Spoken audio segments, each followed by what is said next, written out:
Demon fans, and welcome back to the Demonland podcast. My name is Andy, and the D's won in a thriller against the Power from Port, whilst notching up their 11th win at the Adelaide Oval, which incidentally is the highest number of wins at that venue by a non-South Australian team.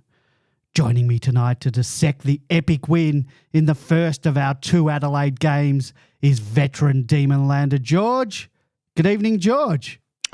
Good evening, Andy. Good evening to our listeners, and good evening to Binman. Well, my predictions for Adelaide to rise this year are in a little bit of trouble, and let's hope that continues to be wrong, at least for this week. But I'm not in as much trouble as my co-host, the Bin Man, as our listeners will soon find out. Well, we're introducing before he talks, before you talk. Also joining us tonight to analyse how we won that match after losing all the critical stats is Bin Man. Good evening, Bin Man. Good evening, Andy. Good evening, George. Good evening, Demonlanders. And before you talk sounds like every primary school teacher and high school teacher I ever had. Well, I am a parent of 3 kids, so... Good evening. All right. No, I've never heard you not talk, so that's why I had to cut you off. And then when I give you the floor, you just go silent. All right. While I was adjusting other things. Well, let's just get straight into things. Each week I ask our loyal listeners to help us out by leaving us a 5-star review and a comment on Apple Podcasts. We absolutely love the feedback. We do read it out each week on the show. To give the reviewers a shout out, giving us a 5-star helps boost the podcast. It brings more listeners to the show, and that drives more people to Demonland, and therefore we get more contributions from more voices to the show from our audience. So the best way you can help us out is by amplifying us in the form of these reviews, and you could just help by spreading the word about Demonland to your Demon family and friends. And longtime Demonlander Kieran BJ writes, a 20-year Demonland reader here. The pod is part of the weekly flow for all D's nuffies. I've spread the word about the podcast and want to shout out to the Wye River crew who now tune in each week. Good to have you listening, 𝗟𝗶𝘀𝗁𝘀𝘁, the Hodge, Lucy, Katrina, and Jojo. Can't the D's, Kieran. Well, thank you, Kieran. Kieran has been with Demonland almost since the beginning. I think even since the beginning, 24 years. Kieran has hit the trifecta for us because that's 5 stars. He's written the review. He's spread the word of mouth. He's spread the gospel about the Demonland podcast. So thank you, Kieran. And keep the feedback coming. The reviews from Aussies have slowed in the past few weeks, except for that one from Kieran that we got in today. And we really appreciate a 5-star rating on Apple Podcasts. And don't forget to click that write a review link. That's very important. Write the review as well as giving us the 5 stars, and we'll give you a shout out on the show. We also received some feedback on the socials this week. On Twitter, Emily G writes, beyond disappointed that Binman's shout out to international listeners did not prompt you to think of your sister, who currently lives abroad and is probably the only family member who listens to the podcast. That is from my sister, Emily. I think George saw the rundown and thought I had a sister living overseas. I do have 3 sisters, but none live overseas. Well, that is my sister, who is an avid listener of the podcast each week. And my heartfelt apologies to Emily for not giving her a shout out last week. So, Em, here's your shout out. Thanks for listening. And that's why I love doing this podcast with my sister as a listener. I can talk and she can't talk back, and I can finally get a word in. So okay, well, Bin Man is not in trouble then, but you are. I'm always in trouble, whether it's from someone in my family or my wife or my kids. So it could be worse. It could be the sister-in-law. Oh, that's right. Too. On Facebook, Luann C writes, Dear Demonland, first of all, that game warrants a new record-breaking pod. Go for the 3 hours, gentlemen. Also, just an observation, the bigger and drier the ground, the better our team plays. P.S. I'm just confirming I'm an ex-Frankston girl and Port supporters out-feral the best of us. So I told saying something for frangers down there. But it's a very good point about if every single game, in fact, I wrote that on Demonland this week, if every single time the Melbourne Football Club played in those conditions, we'd never get beaten. We should just put something to the AFL to say, well, can we only play in 26 degrees, no wind on a perfect surface? Do you want to play at Marvel? Well, if it was the size of the MCG, I'd be happy to. But seeing it's a ridiculous postage-size ground as well, no. No. All right. So it has to be perfect conditions, 28 degrees, no wind, no humidity, no dew, on a proper AFL-sized football ground. Okay. Well, we'll speak to Andrew Dillon and ask him about that. I said I did reply to Luann. I said I hope we can keep the lid on things and not do a premiership length podcast in round 3. Luann replied, "Go for the record." Let's hope we don't, but we'll see.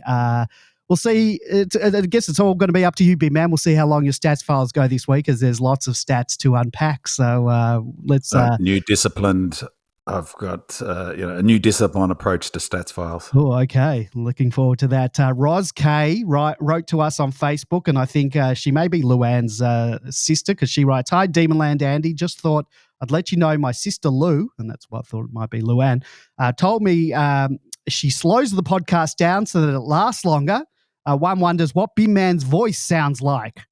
Thanks from a devoted fan. Well, thanks for the feedback, Roz, and wonder no more. This is what Bin Man sounds like in half speed. But there's a few people that I really like, one of which is Daniel Hoyne, and he's a must listen for anyone who's interested in what the game looks like and connecting data and statistics to describe. Well, that's enough of that. You do sound a little bit drunk or stoned there. I was going to say I resemble that clip. I have done before, that's for sure. If you follow us on Facebook, Instagram, Twitter, or Threads, and you want to leave us feedback or post a question or a comment for the show, you can post under our podcast post each week, or just slide into our DMs like we got there from those people. We won't read out your full name on the show. So in addition to being available on Apple, Google, Spotify, SoundCloud, and all your preferred podcasting apps, the Demonland podcast is available to be watched and listened to on YouTube. Just search for Demonland Podcast to find our channel. If you want to chat with other Demon fans, you've never been to our forum at Demonland, head on over to demonland.com. You can sign up. You can chat with other Demon fans from across Australia and around the world. It's completely free. And in addition to being able to post questions or comments for the show, there are also so many topics and threads discussing all things Demons related. So join up and join in on the conversation. And if you'd like to join us on the air tonight to talk about any of the topics that we're going to talk about, please give us a call on 03 9016 3666. That's 03 9016 3666. I'll put you on mute and then bring you on when there is a break in the conversation. During the week, give us a call at that number. Leave a message. We'll play it on the show. If you're listening live, come join us in the chat room. Head on over to demonland.com/podcast. We are live every Monday. I know tonight's not Monday, but if you want to listen to the show live, head on over to demonland.com on Monday nights at 8:30. So let's get into the match review. In a nail-biting showdown at the Adelaide Oval, the mighty Demons emerged victorious over the Power from Port, clinching a crucial away win by a slender margin of 7 points. The Demons showcased guts and determination throughout the match, clawing back an almost 3-goal deficit twice and wrestling the lead back again midway through the last when Port drew level at the 17-minute mark. Right from the opening bounce, both teams displayed an intense and fast-paced style of football, keeping spectators on the edge of their seats. Port Adelaide jumped the D's out of the blocks, piling on 3 quick goals before the D's settled and levelled the game. The contest remained fiercely competitive throughout the first half, with neither team being able to gain a significant advantage. The second quarter saw a tug-of-war as the D's kicked a few goals and then the Power got a few back, with the scoreboard deadlocked going into half-time. As the game progressed, it became evident that individual efforts would prove decisive. Melbourne skipper Max Gawn delivered a captain's performance, dominating the ruck contest with a massive 50 hit-outs and contributing a crucial goal after the three-quarter time siren to keep his team in the hunt. Melbourne's collective effort in the middle, led by the milestone man Jack Viney, Christian Petrarca and Clayton Oliver, ensured the Demons remained competitive in the crucial midfield battle. The final quarter saw both teams trading blows with the momentum swinging back and forth, and Melbourne surged ahead with early goals from Alex Neal-Bullen and Tom Sparrow, only for Port Adelaide to respond through Finlayson and 𝗍cie. However, it was Melbourne's composure under pressure that ultimately proved decisive. Ben Brown delivered a stellar performance up forward, finishing with 3 goals, while Bailey Frisch showcased his class with a sensational set shot from the boundary to seal the game for the D's. Despite missing key defender Stephen May, Melbourne's defensive unit, led by Jake Lever and Tom McDonald, held firm against Port Adelaide's attacking onslaught of 66 inside 50 entries. Alex Neal-Bullen was superb with 30 pressure acts, 24 possessions, 12 contested, 7 score involvement, 5 inside 50s and 2 excellent goals. As the final siren sounded, Melbourne celebrated a hard-fought win with Port Adelaide, while Port Adelaide was left to rue missed opportunities in a thrilling encounter at Adelaide Oval. Any brief thoughts about that? Perhaps thoughts on the crowd? I love the crowd when they were leaving with about 5 minutes to go. It was just incredible. There was barely 2 kicks in the game and they're already heading out the door. Maybe they had to go and find some cars to steal or something like that. But, yeah. And now, George, with your skiing comments, let's not fall into stereotypes. This was a fantastic game to watch. Unfortunately, I didn't see it live. I was watching it on television, and it was a style of game which I haven't seen Melbourne play for years. In fact, I haven't seen any club play for years and years. It was almost like comparing a basketball game where one team's playing man on man and the other player is playing his own defence. This was man on man the whole game, in a sense. But it was just contest after contest. And remarkably, the difference in the end proved to be probably half a dozen of our players who just said, we're going to win this. And that's exactly what they did. You saw the efforts from Frisch, who just had to kick a goal when it was needed. You saw the efforts from Max when he had to kick the goal just on halftime. Tommy Mack, was 100% disposal efficiency down back. It's just incredible. Every player really put A and B's best game ever for the club. Just no doubt about that. But it was unusual that you sort of come to the end of a game and you go, oh, Petrarca had a fabulous game, or Oliver had a great game, or Max had a great game. All of those players had a great game. All the leaders of the club put in exactly when they needed to put in. And make no mistake, Port Adelaide are a seriously good side and present pretty well. They've got a midfield which is as good as our midfield, and we just managed to outdo them on the day. And the result of 7 points, quite honestly, could have gone either way, but it went our way because our leaders decided that was going to be it. We were going to win this game. It was spot on, George. It was such a fantastic game, and I mean, it was cracking it was high quality game right from the start, right to the end. There was a real finals-like intensity to it. I thought Port were fantastic, to be honest. I thought they played brilliantly. I was really impressed by their defence, something I've noted a lot of times. They're not going to win a flag unless they address that. It's something that's critical. But I thought they were much better defensively, although they've still got this strange... Well, their method is they push up really high and don't leave a player out the back. But I thought Radaglia played well, apart from a couple of pretty serious brain fade. But yeah, down back, I thought they were much better than I've seen them. Their midfield is absolutely elite. 𝗍cie and Butters are both absolute stars, and Drew, who was actually their top-rated player on the night, I thought both did a good job on shutting Gawny. That was an interesting tactical choice, but also got his own ball, and he was super effective himself. But their ability to link up by hands and go forward is elite. It's just, it's really remarkable in footy these days how good players are at linking up by hand, but they're brilliant in that space. Top game, top win. But beyond how good the actual game was in of itself, winning that game was huge in terms of our chances of finishing top 4, I think, because which is the goal of the home and away season. The whole home and away season is about finishing top 4. We get the 4 points, obviously, an ability to build momentum and bank early season wins. We get a chance to get to that 6-2 number that I've said since the start of the season. We really need to be something like 6-2 to be, not locked into top 4 to give ourselves the best chance of being top 4. We get to 6-2, that sets up our season. This helps us get there.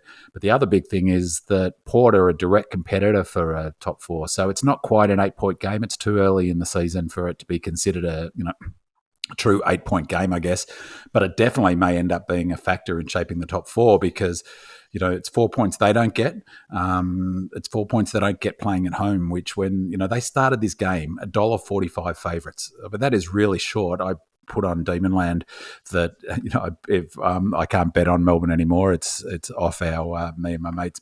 I've been banned from suggesting Melbourne bets, but I did suggest on Demonland that anyone who wants to make some money is take the money from Super and put it on the 14-point line and a little bit on us to win at 260, anything they had spare in their bank account, because those numbers were way unders, $1.45. Nonetheless, Port deserved to start favourite in that game.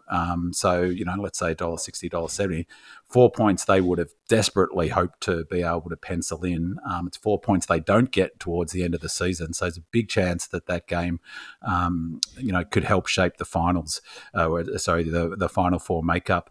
Could be the difference between us playing Port in first week in Adelaide as opposed to the MCG. Although our record at the MCG, which Andy, I'm sure you're all over, we've probably got a better record at the Adelaide Oval than we do at the MCG in big games. So, and for me, just the other, just on your point, George, I think one of the most impressive parts of that win was I thought we had quite a number of players that had average games and were well down, and in particular our younger players, JVR being one of them. But it was our leaders who stood up and just wheeled us over the line. It was as if 𝗟𝗶𝘀𝘁𝗁 and Nibbler and Jack Viney and Clary, and Lever, they said, no, this is not going to happen on our watch. We're not going to allow Jack Viney's 200th game to be a loss. And so it was just a fantastic win. And as I said to you before the show, I'm up to replay number 2, and I'm sure I might get a third one before Thursday night. And that wasn't financial advice from Bin Man. Take your money out of Super and put it on the gambling channels. No. Well, I'd utterly recommend against doing that. Yeah, I would too, but this is retrospective now. You can't do that bet anymore. So, gamble responsibly. You want to get into your stats files? I do indeed. So, before we jump into it, can you play that clip of? I'll just set it up. This is Goody, and if you've read Demonland for any length of time, you will have seen my rants about how poor the communication from the club has been at different times over the journey. And in particular, the last 6 months, I have to say, it's really improved. I'm not sure of the new comms. I forget her name. 𝗟𝗶𝘀𝘁𝗁. Has she started yet? I'm not too sure. But I know, obviously I follow their social media the last couple of weeks, in particular since the start of the season. It has greatly improved in terms of the quality of content, of football content, in terms of, it's not, they still do a couple of the TikTok-y type of things, but the actual footy, nuts and bolts footy stuff has definitely improved recently, and that this clip you're about to play is definitely something that people want to see. Absolutely. There's so much, even I'm of course footy nuffies like us three, we're going to watch everything football related, and the TikTok-y stuff has got its place too. No problem with that. But this sort of content is what we've been missing, and I'll bet you it gets huge traction. Massive kudos for the club. So this is, to set this up, this is Goody. Probably most D's fans might have seen it's on the website, but this is directly after the game to his, I don't know what they call it, their post-match debrief or whatever, with the players. So the camera's in the room with the players, talking to the players about the game, and I just love it. And it's just, I wanted to put it somewhere, and I put it here ahead of the stats files, because just to pick up why is that he talks about, one of our core fundamentals of our game, which is contest. It's only 50 seconds, I think, maybe less. Okay, boys. Hey, we're on a mission. Hey, boys, I reckon that makes people proud to belong. Okay? It wasn't our greatest night of footy, but when the game was there to be won, hell. That's plus 12 in the contest. Ruthless, brutalness footy at the end. All right? And that's what you did. You won the key moments of the game. Okay? And that's what builds a footy club. Okay? And it took everyone. It took every moment, every minute. There was a lot going on in that game around stoppage, numbers in, numbers out. Okay? But your ability to stay present, stay positive, got the job done. Okay? And boys, if that doesn't make anyone proud to belong, I don't know what is. Have a look at the families' faces out there. Unbelievable. I just love it. That's fantastic access that the club's given. Obviously, it's an internal one, but good on them. And there were some interesting things from a statistical and sort of tactical perspective. The number he mentioned, which I'll touch on in a sec, but also the complexity that he talked about our stoppages, which is, I'll get to that when we talk. I'll make a comment about that when there's a question about Nibbler that I'll weave that into. But, just how much work has to go into these setups. He was talking about the complexity of numbers in and numbers out at stoppages in that last quarter. And one of my huge frustrations about the way the game's covered, just watching live games, is they don't show any of this. It'd be so easy to show with graphics about how many players are at the stoppages, who's at the stoppages. You couldn't even tell that, for instance, 𝗦cie had been taken out of the centre square rotation until it just went to him on the half forward flank at the beginning of the third quarter. So, fantastic access by the club. So appreciate last week's, both your patient last week with my trying to sort of land on the how we play in our new method of playing that I've been talking about, much to the frustration of my wife and kids, that I need to explain things aloud to understand them myself. So again, thanks for all the patience there, Andy George, and also Demonland listeners. But so I'll put it through the Binman computer, and I've come up with the 2024 red and blueprint for the way we play. The key categories in the red and blueprint are defense, contest, transition, backup football, that is, scores from defensive half being the key indicator for that, scores from turnover, and another one that I've added from last week that I realised that I didn't factor in was fitness, which is an absolute key to our game, really hard to measure, so I need to do some work on trying to find some sort of indicators to suggest fitness, but it seemed to me that we ran out that game super well this week, and I think that was a factor. I noted that clearances is one of the categories that's on watch, came up again this week, so clearances are in there as well. Perfect game to debut the red and blueprint this week because we played that method and we won with that method. We played our new back half game and beat Port at their own game. They were number one from transition from the back half last year. That is their go-to. But ironically, they tried, or we forced them to. So that's where I'm not sure where I land on that, and we'll sort of discuss that through the night. But Port, ironically, tried to beat us with our 21-23 straight line forward half territory game. That was how we played the last two seasons, as Daniel Hoyne talked about last week.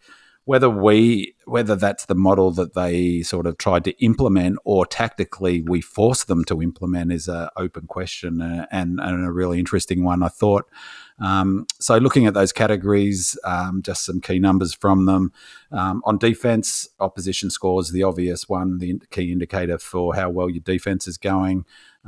Big tick in that space. They could only manage 89 points from their 66 inside 50s. You could talk a lot about how accurate we were, but really, as we've talked about a few times over the last few years, critical to this game was how well our defence stood up when the opposition when Port had the momentum. That's a real hallmark of Goody's coaching through his career so far, is controlling the opposition's damage that they can do when they get momentum and maximising the damage we do when we get momentum, and key to that is our defence. I thought the defence was brilliant in this game, again, particularly for missing May, and Hoare got injured, and and it was a really fantastic effort. There's a question that'll come up later, but I'm curious as to tactically whether we're setting up a bit deeper. Another indicator on defense is how many intercepts we get. We were +4 for intercepts, which was a really good number for us. But again, I think Port, maybe last year that might have been something like +10 or +12 because it's not something historically Port have been great at. Intercept marks, we were +4, so ditto for the last comment. This one was a sort of a number that I don't think will thrill Goody, and maybe that goes to his comment about it wasn't our best game of football. So under this model that we're playing under defence, and as I've talked about a lot in the last season or so, is scores from turnover really are where it are at the moment in footy. And they scored 13 more points than us from turnover, so 51-38, and that can't be a good numbers for Goody. So really I put that there because, well, one, it's sort of a number that won't please the coaching team, but it also is another indicator of how effective our defence was because we defended, a lot of ball coming in. This one was sort of marks inside 50 in defence as well, giving them up. They took 14 marks inside 50 and we only took 7. So that's not a great number either. So two really sort of defensively numbers that they won't be thrilled with. Again, we didn't have Steve May and, Dixon outmarked T-Mac a couple of times, and the opposition are going to do it. Their game is based, their offense is based around those marking forwards. So, but 14 marks inside 50 is, we wouldn't want to be giving up that every week.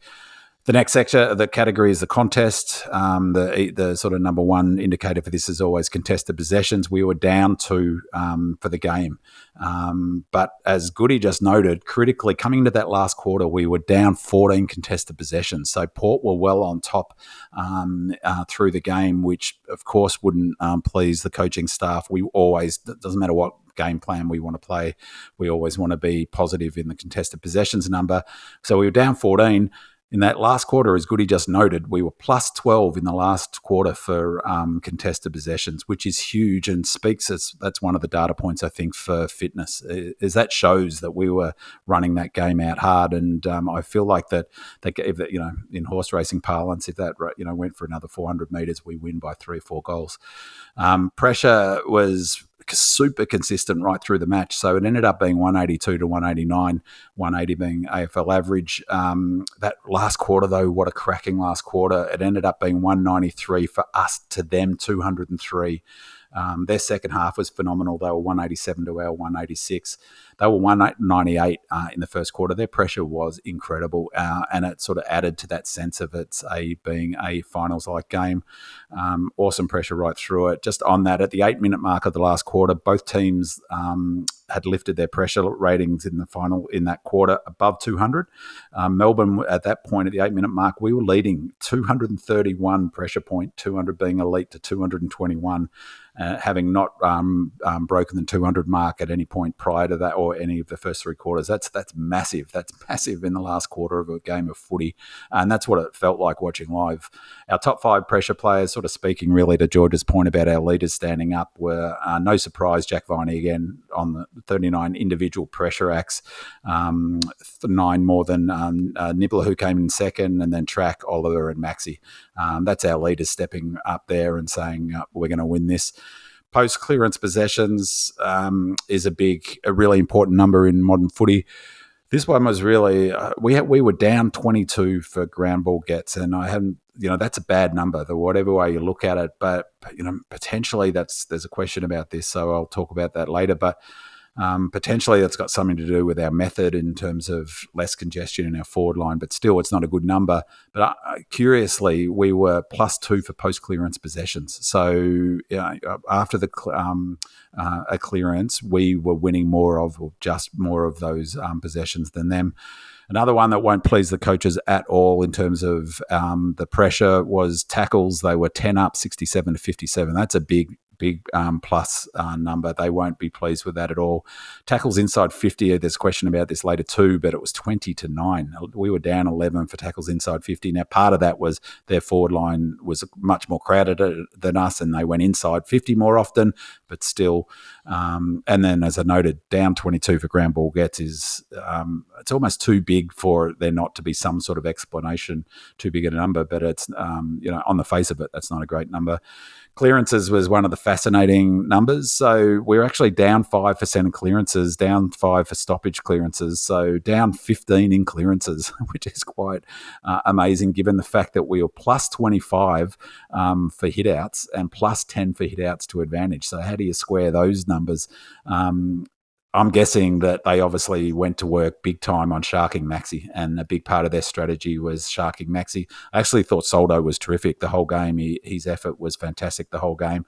And they've also, as George said, they've got a brilliant midfield. I mean, Rosie, not just Rosie and or Drew, as I mentioned, and Battles, they are really the stars, no question about it. Such good hands, so strong at the ball, so good at evading. But it also should be remembered with those numbers that we play one down at the stoppages, around the ground stoppages. So that's a really important point. That means that we're coming up against a brilliant midfield. That helps explain why we're 15 down on clearances.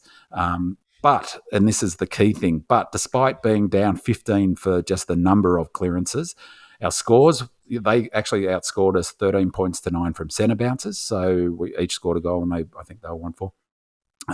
But despite being down 15 for clearances, the scores from stoppages, from around the ground stoppages, were we were plus 24, 7-1-43 to 2-7-19, plus 24, and that's almost the game right there in terms of where we win that game. So it goes to my point before. That's both a good thing and a bad thing, because I just don't think, I'm still got a question mark on how useful stoppages are as an indicator for under the red and blueprint, because I don't think you can expect to be getting those sort of numbers, plus 24 from stoppages. But it really is important to note, the devil's in the detail. They scored 2-7-19, so they actually had 9 scoring opportunities from stoppages, one more than us, but could only score 19 points from them, where we scored 7-1 from our stoppages. That's clean work. They'd be thrilled with that. So we only took 5 contested marks, which is on a perfect night for footy, which it's a really, there was only 14 in total, which is I found really curious, and maybe it's something to do with the pressure, but really that's not a great number for us to have only taken 5 contested marks. I mentioned that some of our players were down on the night, JVR being one, and he missed quite a number of marks where he seemed to have it and went out. But it's, given the quality of the game, only to take 5 contested marks is not a great number. So transition from back half, this is really the new model for at the heart of the new model for the Ds. Points from defensive half being the obvious indicator. For the season, we're averaging 26.8. For this match, we scored 32 points from the back half. Now, that's massive. That's huge. For context, last week against the Hawks, we scored 28 points from the back half and hammered the Hawks, as did the Hawks. So the Hawks also scored 28 points from their back half last week. This week, we scored 32, as I said, from the back half. I think that's in part related to Port's defensive system of pushing up the ground so hard. But sort of contradicting that a bit is that they had, we got no walking goals this week inside 30 metres, unlike last week where we had 4 or 5 or 3 or 4. Curiously, Port had 3 general play goals and 2 set shots within 30 metres. So, I thought that was curious. But Port, they're one of the best in the AFL, if not the best at scoring from the back half. And we kept them to 19 points from the back half, which is huge. That's massive. We're conceding 22.8. And Port, the best in the business at this, could only score 19. That's massive and goes to how effective our defensive system was. The other big one in sort of a metric for transition from back half is turnover. And this is another one that, there's a lot of stats here that that Goody's alluding to. This was not our best game of footy. And this one is a shocker, really, is that on turnover, they scored 8-3-51 to our 6-2-38. So we were down 13 points. Port were plus 13 points for turnover. We scored 31 points on turnover against the Hawks, 3 more than them. So we scored 7 more points on turnover this week, but we conceded 23 more points on turnover to Port. I guess that's not a massive shock given the pressure Port applied and the fact, they're so good on from the back half themselves. But you don't want to lose turnover by 2+ goals. If we want that number to be in the positive, we're not going to win many games of footy this year when we're down 2 goals on turnover, and that would have been a real concern for Goody. Fitness, as I said, that's a new one to consider, so I'll come up with some sort of thinking around how to measure that. Some general stats that sort of jumped out. Track had 11 forward half possessions, which is nuts, and in part that's because of Nibbler, and we'll unpack that a little bit later. Time in forward half, again, was a useful stat, a really key indicator last 3 years under Goody, no longer is. It was 46% to us, 54% to them, almost right through the game. That's tracking with all of our games this season. We were down 22 for inside 50s, more than we've been so far this season, but still tracking with being down on the number of inside 50s, which reflection of our new method of moving, transitioning the football. On that, sort of a question I had is, to what extent are we engineering that differential in inside 50s and time in forward half? For example, by setting our defence really deep, and that's something for sort of, I think, to watch and track, or to what extent is the opposition, looking to play a more forward half game? Port are a very forward half football team. They like to get it forward and trap it in. There was a much bigger spread of players attending the centre bounces this week, I think in part due to the effectiveness of Drew on 𝗦cie. Oliver, Jack 𝗦cie, Track, Salem, Sparrow, Pickett, 𝗍𝗲 were all attended. 𝗍𝗲 had 7, Sparrow had 7, and Salo had 10 this week, so a much bigger mix. Player ratings, AFL player ratings assess every single action a player does, determines the impact of that action, and provides points, either positive or negative, toward that player's rating to his peers. I noted last week they're really highly regarded in the AFL by clubs and by players. And I think that's because, in large part, they capture impact and what a player does on game day. Nibbler was the 3rd highest rated player on the ground behind 𝗪cie. 𝗪cie had 26.6. Drew was next on 24.9. 20, just as a sort of a score of 20 in the player ratings for a game, is considered an elite game, sort of best on ground sort of performance. Over his career, Nibbler's player rating is 9.26. His average this season is 13. Now it's 13. It was 10 before this game. But this week it was 24.1. It was 10 last week. He scored 24.1 this week. That is just incredible, and goes to George's point. I think the best game I've seen him play at the Demons, most impactful game he's played at the Demons. Maybe that's a better way of saying it. It's no coincidence that the coaches' votes almost always reflect the player rating. So this week's top 3 players in the coaches' votes were 𝗪cie, Nibbler and Drew, the top 3 rated players. At the other end of the scale, and to my point about a few players having poor games, JVR had negative 2.2 rating points. Howes had negative 0.7. Billings only had 2.6. Hoare only had 2.7. Pets only had 3. And even 𝗍𝗲 was down, particularly on his game last week. He only had 4.8 player rating points. So, average games from all of those players. Expected score, there's a discussion about that. I'll leave that till later. However, just a curious number, of the last 918 times a team has scored 30-plus points on expected score, has won by 30-plus points on expected score, that team has won 912 of those 918 times. And of those 6 losses, the D's have 2 of them. One being our loss to the Giants at Alice Springs last year, and I think the other one is our loss to the Pies in the finals last year. And just finally, another curious number. Tonight, the game against Port was the first match since the start of the 21 AFL season that the D's have lost the disposal count by over 50 disposals at halftime. So they really sort of held onto the ball, Port, and made us chase them a little bit. So I was really surprised when I saw that number, because that's not how it felt watching the game live. Sounds like we lost the game. Yeah. Now, we had, while you were talking, I had 2 messages come through on Facebook from listeners, Adam and Joel, and they both made mention that Big Man's audio sort of sounded that it was coming in and out. That's only for the live listeners. Big Man's getting a new mic. That'll all be fixed in post. So if you are listening to this on as a podcast and not live, you probably won't even notice anything, but we'll get that fixed up next week for all of our live listeners, of which we've got 76 live listeners currently listening now, which is fantastic.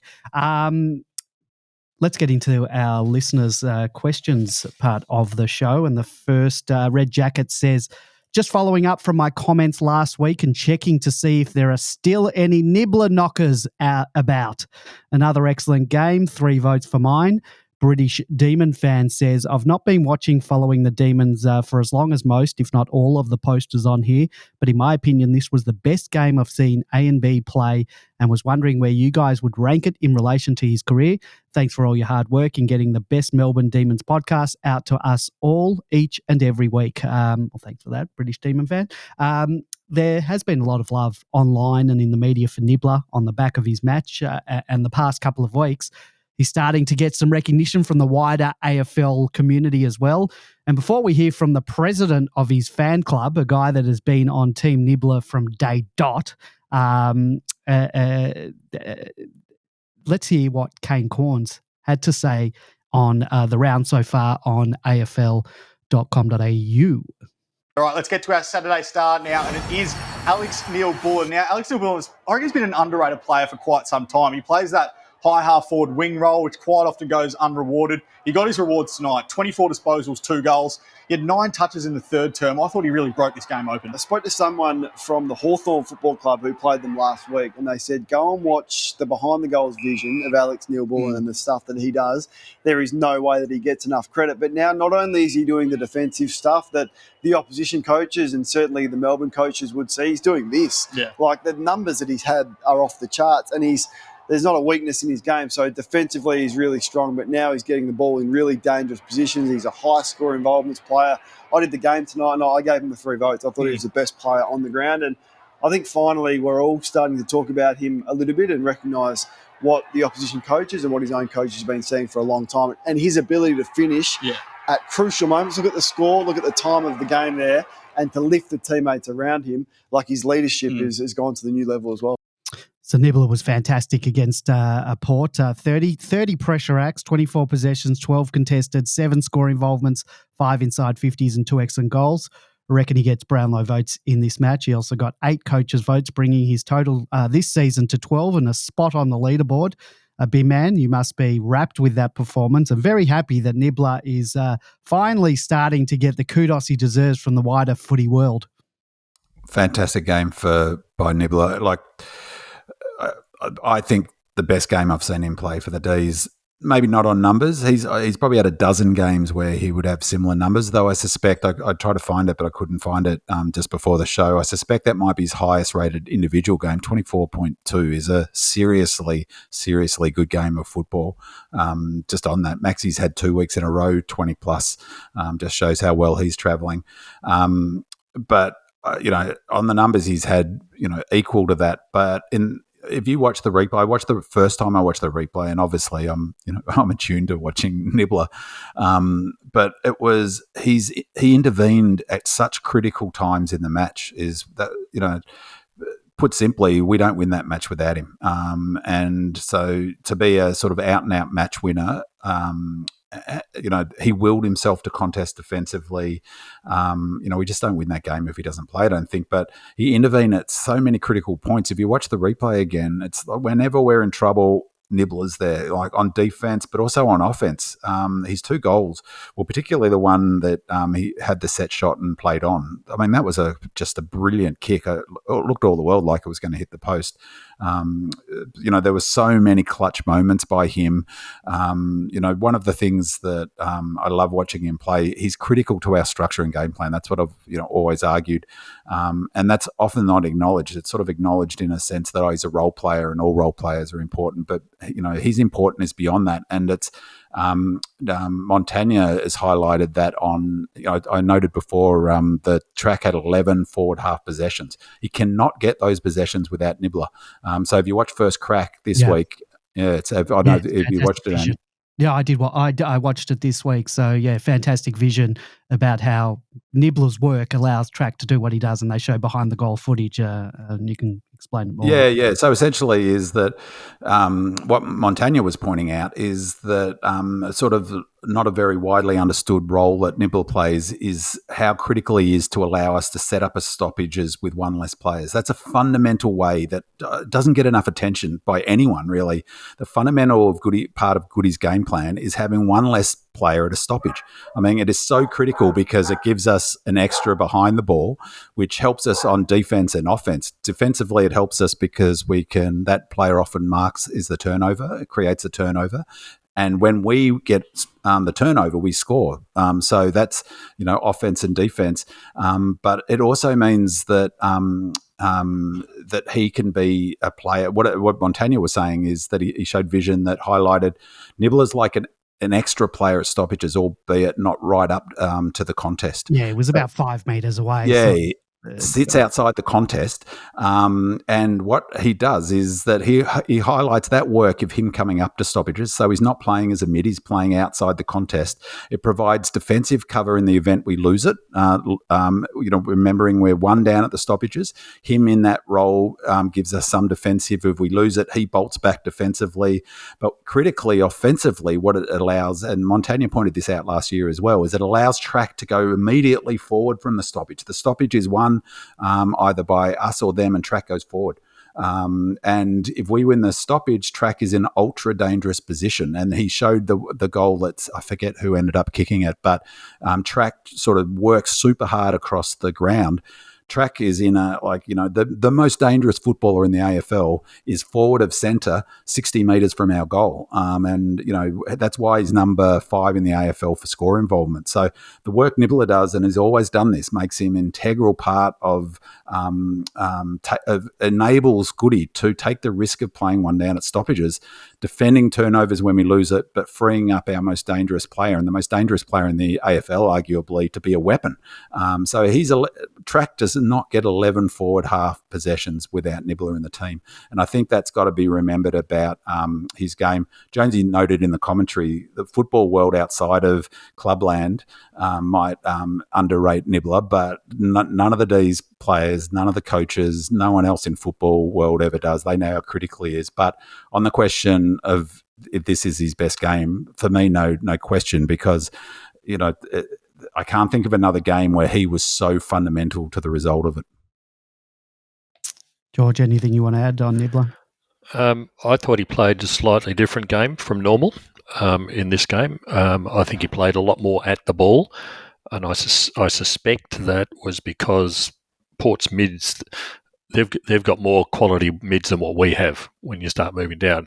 Don't forget it's Butters, Rosie, Boak, Wines and Drew.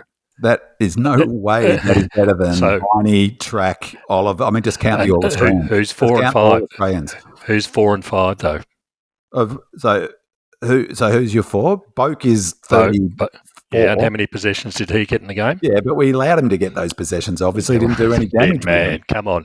Wines, Brownlow medalist. Put no work into him. We'd rather him than same number. The numbers were pretty even across the board for their top 5. So I suspect what we did was bring Nibbler in to counter those and provide the contests. So it'll be interesting to see what they do with him next week. But I suspect he played a lot more inside than what he normally would in this particular game, because of what opposition we've got. So it'll be interesting to see if that's continued on next week. It was definitely I haven't got him, but his contested possession numbers were strong. He definitely was tough at the footy, no question about it. Yeah, absolutely. Yeah. But there's no way. I mean, they've got a good midfield, but there's no way their midfield is better than Track, Oliver, Viney. You don't even need to go to 4 and 5. But if you want is Wines better than Sparrow? Look, I think Wines is completely overrated and plateaued 2 years ago. So I think Sparrow is better than Wines. Yep. He kicked 2 goals, didn't he? Who had more impact in this game? Sparrow had more impact in this game. And remember, they're missing Horn Francis. Horn Francis, yeah, that's true. That's a fair point. All right, okay, maybe it's close. But if you watched First Crack as and well. Sam 9𝗟𝗶𝘀𝗁 as well, they're missing as well. They're missing, right, they're out to number 7. Who's our number 7, good man? But you can only have 3 mids at any point in time. Yeah, but the point I'm making is that they used Nibbler to go inside to cover them. Yeah, he not was to beat them, to cover them. Yeah, You don't let those players go free on the outside. Well, in fact, probably sort of reinforcing your point, George, was that Goody, who gets criticised for never doing anything, moved 𝗦cie out of the centre and started him at half-forward flank in the third quarter. And suddenly you're taking your best contested bull away from the centre square bouncers. Maybe Nibbler had to pick up some slack on that as well. That was to break the tag, I assume. Yeah, although Drew went with him, but to take Drew away from, I mean, it's probably as much as anything because Drew was being so effective himself to get Drew away from the ball, which is the point about that was made. We were talking about last week. If you tag someone, the risk is that the opposition coach can move that player around. And Drew, as I noted, was the second highest rated player in the game, so probably was helpful to get him away from the coalface. If you did watch First Crack, you would also see the damning footage that they showed of some of the Port mids and their lack of defensive running, which cost them a number of goals. All right, let's say that again. In First Crack, you watch First Crack. They showed some footage of Port's mids, their lack of defensive running, which cost them a couple of goals. That's their weakness. Just in the chat room, Demon Dynasty adds about Nibbler. Nibbler plays a position called the pocket. When up at stoppages, Nibbler plays a position called the pocket when up at stoppages, sitting just off the stoppage on the fat side. Yeah, he was sort of from a boundary throw-in on the wing. He'd be sort of in the sort of near the centre square, near the edge of the square. Either, sort of, as you said, if they win the ball, he's already run back to defence and there's an extra number in defence. All right, let's move on. Pingu says, a fantastic win on Saturday. I'm still buzzing. I wish I could have been there to witness some of those ferals in the crowd leaving in silence. Kudos to the 200 gamer Jack Viney. The guy bleeds red and blue, and I nearly shed a tear when he burst through the 50, sidestepping a couple and banged through that goal. What a warrior. And what a way to bring up and celebrate your 200th. Jack arrived at the club in crisis from day one as an 18-year-old. He led from the front, raging like a bull that he is, eventually leading us to a flag. He's a true club champion and a player you want right beside you in the trenches. Jack's heart, it beats true. He bleeds red and blue. He is to 100 more. You can't not love the guy. The goal that he kicked in the 200th was just magnificent. He runs through the 50-metre arc, receives the handball from Nibbler, two Port players on his heel, a Port player coming at him head on. He sidesteps them, slots through a snap on his left. It's just incredible. He's kicked 4 goals from 4 games this year. His most ever in a season is 8, which he's done on 3 occasions, the most recent in both the last 2 seasons. If he keeps this up, he'll smash that. So we love goal-kicking midfielders. George, Jack Viney's 200, 21 possessions, 10 contested, 8 tackles, 6 clearances, 5 score involvements, 3 inside 50s, a goal, and most importantly, a game-high 39 pressure acts. How's that? You can't add much more to that, can you? It's again that goal that he kicked was another one of those.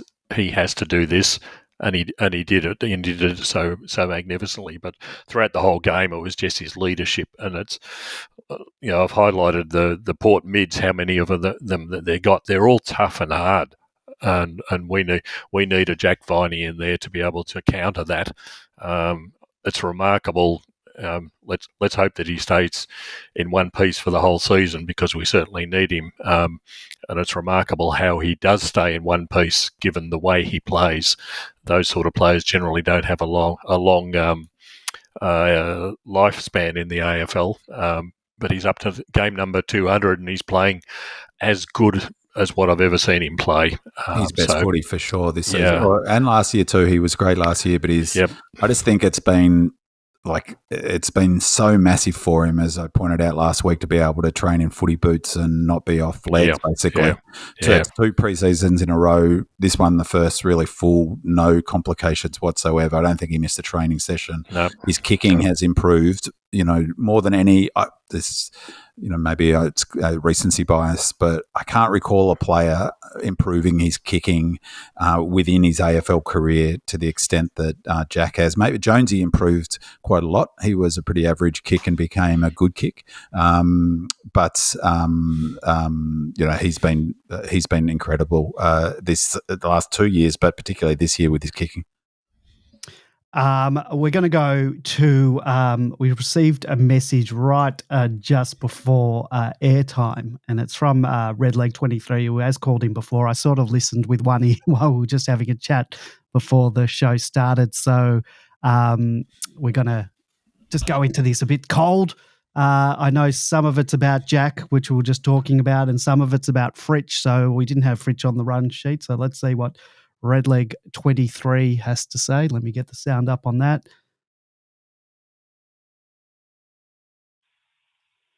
Evening, gents. This is Redleg23. How good's footy, eh? Just wanted to pretty much just come on and talk about a couple of things. First and foremost, though, what a win on Saturday. We love playing at in Adelaide, don't we? It's been a good hunting ground the last sort of few years. Jack Viney, 200th, amazing. And it almost felt inevitable at some stage, even though we were down by a couple of goals late in that third, that we were just going to rally for Jack. And he had a ripping game. He set the tone early. And for the boys to get up and perform the way they did was just huge. And I'm so wrapped for the boys and more minds. Also, another thing I've been noticing a little bit, Bailey Fritsch. Now, we know he's very, very clinical. We know he doesn't need a lot of possessions to create a huge amount of damage. And that's sort of what happened on the weekend. Clinical finisher, which is awesome. But he's definitely still not doing some of the team things, which I feel that he can improve a little bit more. He definitely has improved his tackling more so this year. And even when I've bobbed down at training sessions, he looks as though he's definitely honed in on that. However, there was a passage of play, I think it might have been in the second quarter, where second or third quarter, half forward flank, there was a 2-on-1, Ed Langdon and Bailey Fritsch. And Fritsch would clearly have noticed that he had to be the shepherder. He had to shepherd for Langdon to run in that ball to give him some protection, but he sort of let Langdon do the hard work. He went over the 2-minute limit, but there is more. He rang back in, so let's hear the rest. Sorry, guys, I might have rambled on too long. Just quickly, in regards to our wingers, just wanted to give praise to Langdon, who's pretty much back to his 2020-21 form, which is great to see. And no one's going to be pushing him off that wing. So it's left, there was a bit of talk about Lachie Hunter and how far off is he and what does his role look like. I can't see him taking Caleb Windsor's spot unless his form does drop off or unless he does tire out, which is probably going to happen at some stage throughout the year. But if he's still fit and firing, he brings a lot more assets to the team on a flank compared to what Hunter would. So just wanting to see if you guys think that there's any other role Hunter could play. I don't think there is. Windsor's got obviously a lot more pace. He's contested games a lot better as well than Hunter's. And he's got a bit of a step and he's quite composed as well. So got a few more tricks. So just wanted to see your thoughts on that as well. Thanks, Jen. All right, so we didn't hear the rest of his Fritsch thing. Did you notice anything about Bailey Fritsch and defending and that? Did you notice that passage of play, either of you? No, I didn't notice what I thought his intensity was awesome. He was clearly wound up. He had a great game last week, Fritter. That goal he kicked, that was just a stunning kick. It was the one he set shot. I mean, not the how many first kick? one was nice too because First one was nice too. It was an appalling bit of defense. It would have made George cry. Like both balls going up and leaving a player out the back. That's junior footy stuff. But his goal, and he was pretty aggro. They showed him mouthing off at the crowd afterwards. He was obviously getting a pretty big earful, but he flushed that kick. There's a question about expected score, but on that kick, right, the way that's probably a 1 in 5 kick at AFL average from that spot on the ground, and it never looked like it was going to be anything but a goal. And given the timing of it, the pressure he was under, the crowd going bananas at him, it was left footer on that side of the ground. That's a good point. Actually, I didn't think about it. Yeah, that's a good point. Yeah. That was a magnificent bit of football, and defensively, it has. Through his career, that's been the knock on him defensively, but I think he's really improved in that space. I'm not sure about you, George. Haven't really noticed anything particularly, but that clutch goal was one of a number of clutch goals from various players. But at that point in the game, it was even more so. He doesn't get that, game's over. It was as simple as that. But, it looked like a dart. Never deviated. Absolutely, utterly straight. And I hope he enjoyed the comments he made to the crowd. It didn't need to be a lip reader to work out what they were. Walking Civil War, who has posted what the crowd was saying to him, but he gave it back to them just as equally. On Langdon, he has had a better season, but I'm just looking at him. We've got Langdon and Windsor. But what you can talk about is, do you see a role other than, because I can't see Lockie Hunter replacing either Windsor or Lingers unless they give Windsor a rest. But is there a role for Lockie Hunter? There is. I mean, there's going to be a simpler solution. There'll be injuries. There'll be it's a long season. There's another player I suspect won't be in this week. Well, Chandler's injured. No, I don't think Billings will make it this week. Well, maybe. I mean, so I see Billings as and Hunter basically playing the same position. That's on the same side as Windsor. Langdon gets the other wing. He's the better athlete. They split the wing like we were talking about last week with Windsor, and really those two will be fighting it out. That's right. I mean, Hunter, I think, is a bit unfairly criticised. I thought he was really excellent last year on the whole, and he's as tough as all get out. And I think that appeals to Goody. So we'll see. And I think with Billings, we're going to see that. We're going to see the games like on the weekend, and we're going to see games like the last couple of weeks he's been all right. We've been high praise for him. And I did wonder, I don't know if it's so hard to tell on the coverage. It's just so shit, the coverage of footy. But I wondered during the game, because he was so quiet and he was so influential against the Hawks, I wondered whether Hinkley put some time into him. But of course, unless you're at the ground, there's no way of knowing that. But there was a lot of talk last week. Why doesn't anyone put time into Billings? So yeah, you're right. I think maybe they did put time into it. Yeah, and if so, they completely shut him out of the game. Given how important he was to our transition last week, maybe Hinkley thought, because Hinkley was curious that he targeted 𝗍𝗀, not Oliver or Track, for instance. Didn't he say they always target 𝗍𝗀? They have, but in the same way, teams target Liberatore because he gets the ball out, and maybe they disrupted Billings. It's just no way of telling because it's the coverage is so pathetic, and even on the replay you can't really tell who's playing on who. The one piece of play I was disappointed with Billings is when he had that shot for goal in the last, and he tried to check side on his left, and I reckon he should have just had a snap with his right. Yeah, well, I don't think he can kick on his right, can he? Yeah, but surely he was 15 metres out, and the type of kick he did was always going to, I don't know. Anyway, let's move on. Let's talk about Windsor. Jane02 says, how cool, calm and collected does Windsor look? Super impressed by this kid so far. Loved his first goal and love his composure. Think we're onto a winner here. What does the panel think? Wells 11 adds, clearly he's a winner, but just how good can Windsor be?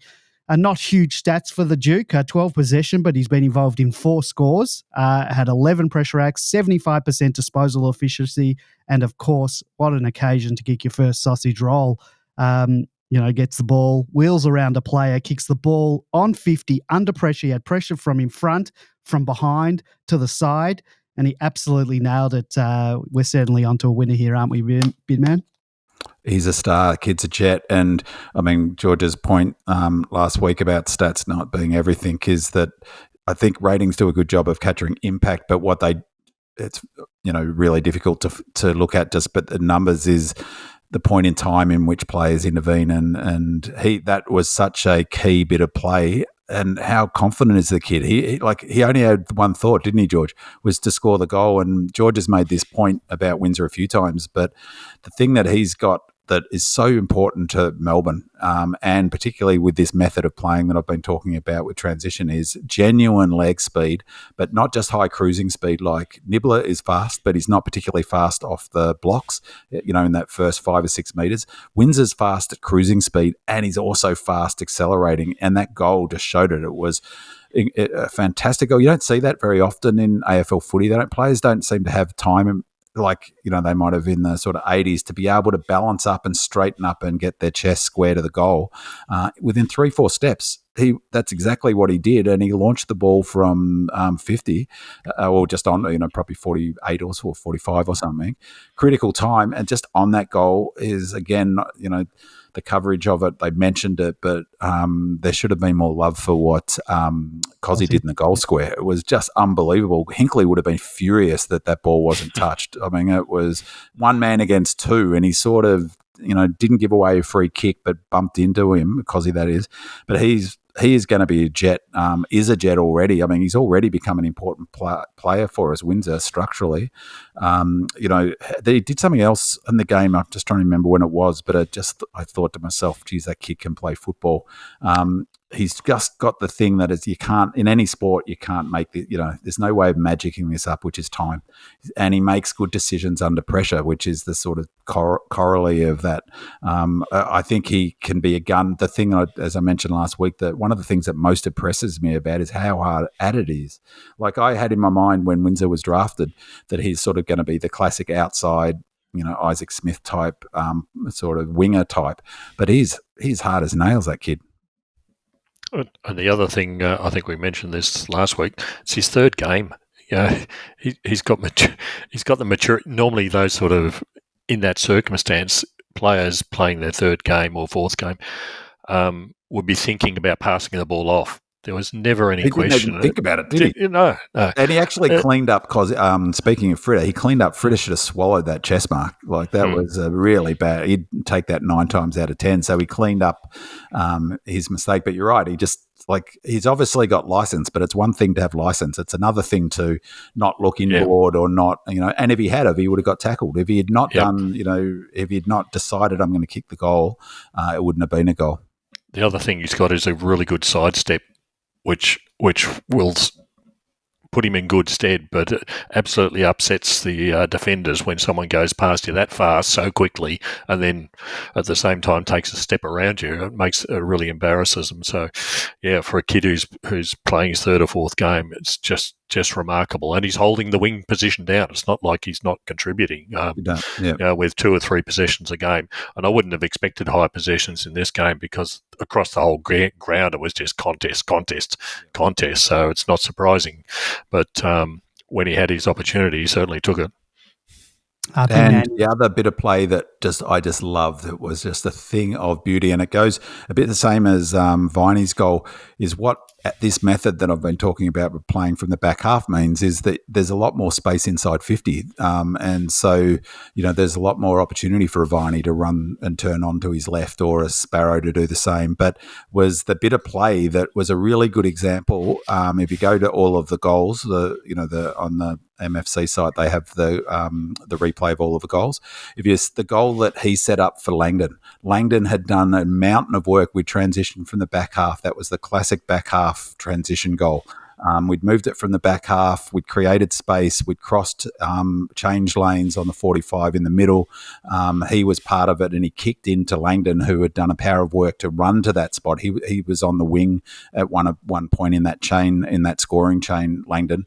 He pushed forward. His player couldn't go with him to mark directly in front of goals 40 metre out. And what I liked about Windsor was just the care he took. It was the obvious kick, but how many times have we seen over the last 2-3 years, a Demon player missing that obvious kick and missing that target, and Langdon goes back and kicks it. But he also set up, was it 𝗟𝗂𝘁? Maybe it was the one. Maybe it was, in fact, it was Fritter's goal that we were just talking about. That was also set up by Windsor, the sort of 10 to 15 metre kick. That, but again, he was calm under pressure. He's got time with ball in hand, and he makes good decisions. He's going to be a star, no question. If Kenny Hinkley was upset about no Port player touching it on the line for Windsor's goal, how upset would he have been for 𝗟𝗂𝘁's goal, where Radaglia just casually chest marks it well over the line? That was bizarre. And it was funny listening to it, because the commentators were rightfully saying that how furious Goody would have been for not having any D's player on the line. Yeah. That would have Demonland, if he was a D's player, Demonland would have melted down, I think. The goal should have gone through post height anyway. Yeah. Far out. All right, let's move on. Mandy Lorian says, how huge was Max on Saturday night? 50 hit-outs and that monster goal on the three-quarter time siren is just massive. How lucky are we to have such an influential leader? Not getting into the whole Grundy trade in and out, as I was bullish about bringing him in to assist Max and perhaps extend Max's career by giving him a chop-out. That's all water under the bridge, but Max is so much better as the solo ruck. So a massive game from Max, from the captain. 50 hit-outs, 17 to advantage, 20 possessions, 14 contested, 8 score involvements, 6 clearances, and that huge goal on the three-quarter time siren. George, thoughts on Max's game and him being a better player as the solo ruck? I think that argument's a lay-down misere at the moment, isn't it?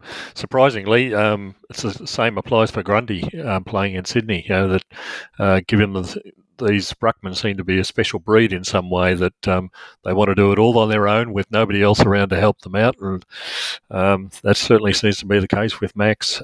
Let's not complain too much about it. His performance was fantastic, and against Soldo, who's a good, honest toiler, and he really did play a good game on his own. Max, I think, importantly, was providing the clearances as well. I talked about the Port mids, but if Max is getting clearances, that's an absolute bonus for us. And that, once again, that clutch goal, I'm afraid I had my head in my hands with Max at three quarters side at the siren, going, "Oh, which side of the goalpost is this going to go?" And importantly, he didn't try and swing on an arc because he couldn't, and it went straight. Maybe we should. Maybe that's what he should do, because the other one a bit earlier he went on the arc. Maybe he's just got to go. That went through. He didn't need to go on the arc to get more distance. Yeah. Oh, it was a massive kick. That was, and a bit lucky to get that free, I thought. But well, we'll take that. But again, an absolute clutch goal. We've talked about the clutch goals from Fritsch. We've talked about the clutch goals from 𝗦cie. We've talked about all these clutch. That was an absolute clutch goal for a captain, a real classic captain's goal in that particular case. That kept us in the game. That allowed us to get over the top in the final quarter.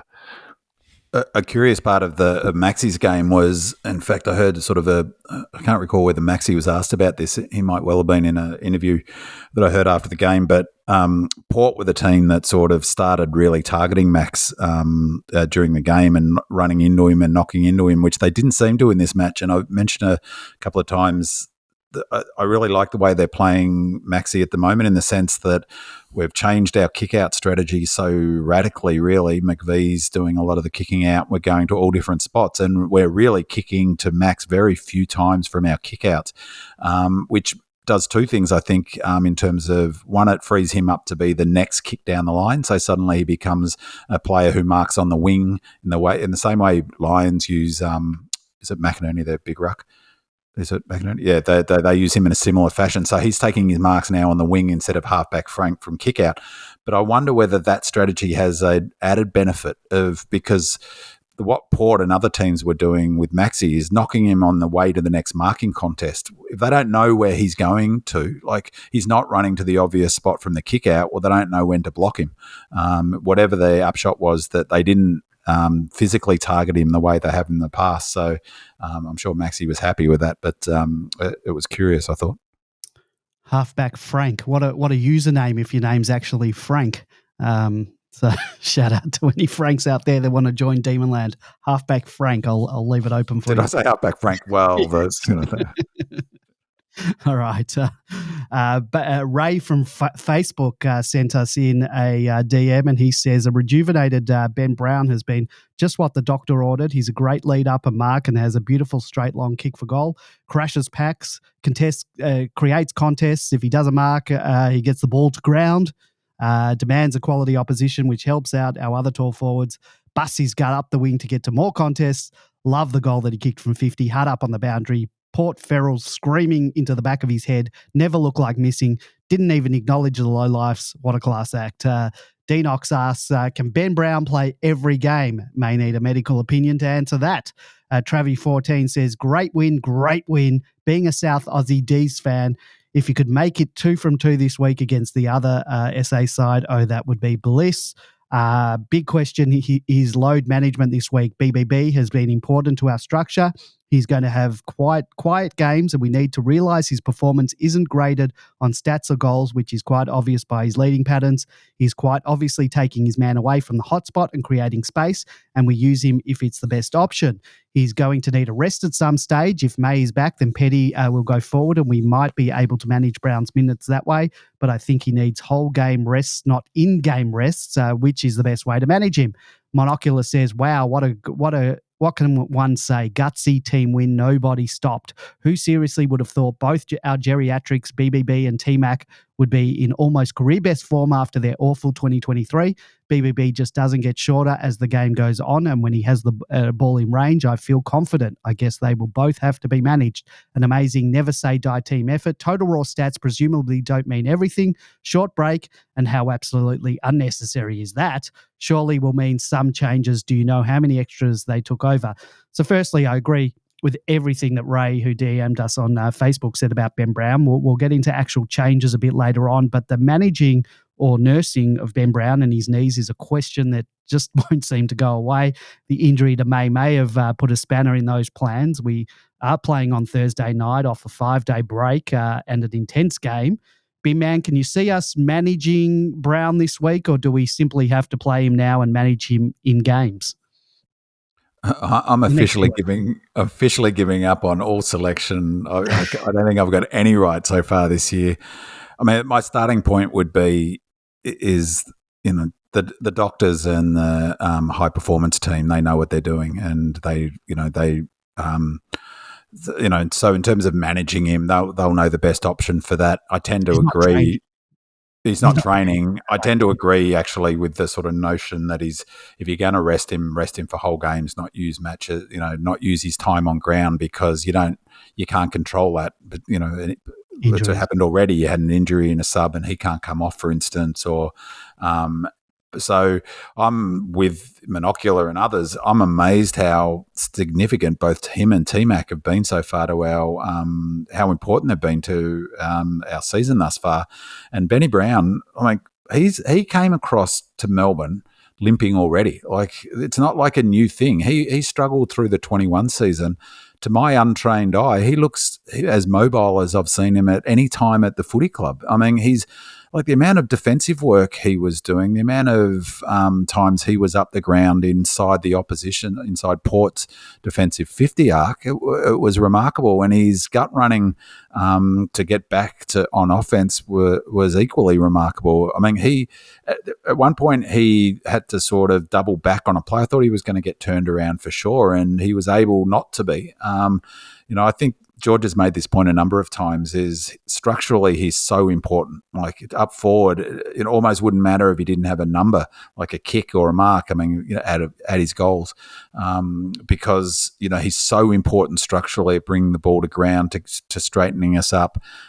Beyond that, in this game, I mean, that we talked about Fritter's goal, but what about his goal from outside 50?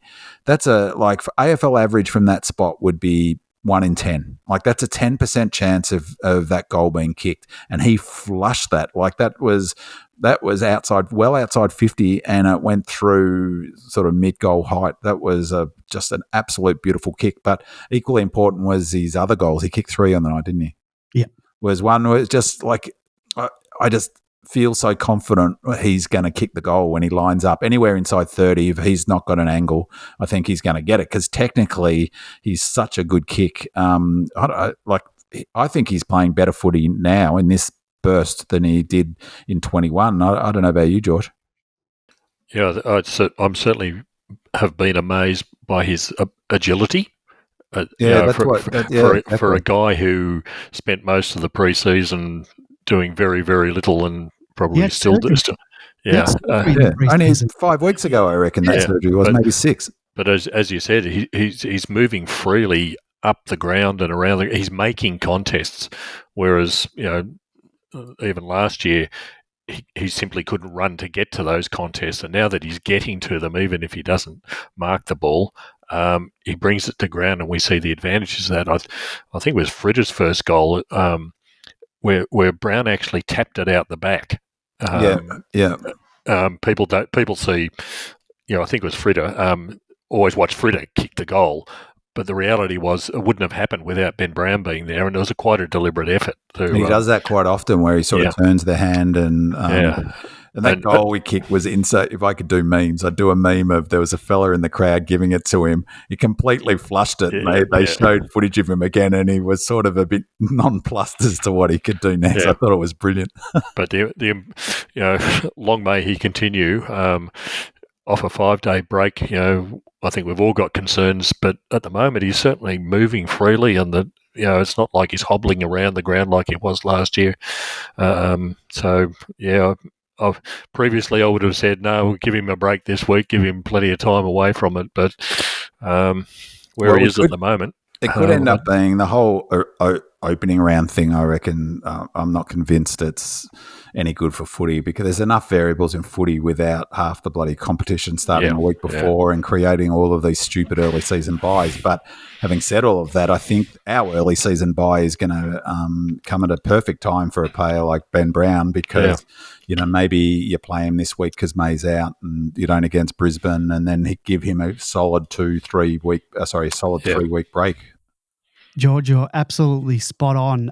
Ben Brown in that first Bailey Fritsch goal, he was in the front of the contest, so a whole pack of players fly. So he turned towards the goal and tapped the ball over the contest like a tip-off in a basketball match towards Bailey Fritsch, who was behind the pack. George has just gone offline now, so I don't know if his internet crapped out. George was absolutely spot on. Ben Brown tapped it over the contest to Bailey Fritsch in that contest. Fantastic. The other thing too, Andy, about Benny Brown is he's such a solid citizen. He's so good from a cultural perspective at the club. He's a great bloke. He's really engaged in the community, and he's really, he's a good leader for the younger players, a good role model, I reckon. He was interviewed on the ground with Windsor after the game, and I just thought he was, really impressive with the way he spoke. He's a legend, Benny Brown. I really love the fact he's come to the club, and I love the fact that he's thriving. Yeah. Lingers, 3183D says, hats off to Lingers, who is starting to return to his best. The last couple of games has seen the return of his gut running and his defensive ability, helping the transition from the back line. A fit and firing Lingers is a joy to see. So, George, we've spoken about Langdon a bit early tonight. I think we spoke about him last week and about him getting back to 2021 form. So, briefly, what did you think of his game and the importance of that gut running to assist the defence? And then, we've seen it in 2021, that ability to run back and the other way and assist our transition out of defence. I think it's exactly what we were talking about last week, that when he overcame that, or he's overcome that rib injury that he suffered in that game against North Melbourne, and was never quite right after that. I mean, for a guy who depends on aerobic fitness and running power to have damaged lungs effectively, or be in pain when you're trying to run, I think that's been telling. He's now back at full fitness, and we're seeing the benefits of that. The value of Langdon is, we saw it in 2021 in the grand final. I think we're seeing exactly the same sort of thing at the moment, and let's say, hope that he stays fit and well. Just on the running capacity, he covered the most distance in that game, 15.4 kilometres. Houston was next, interestingly. Houston is a really important player to them. I thought, he was terrific as well. He was 14.6, and then Nibbler, and interestingly, I wouldn't have guessed this if I didn't have access to the numbers, is Windsor was fourth. Covered the fourth most distance, which goes to George's point, and then Butters. High speed, Langdon was our fastest player. So he covered 3.4 kilometres at high speed, and I think it's like there's walking speed and then cruising speed.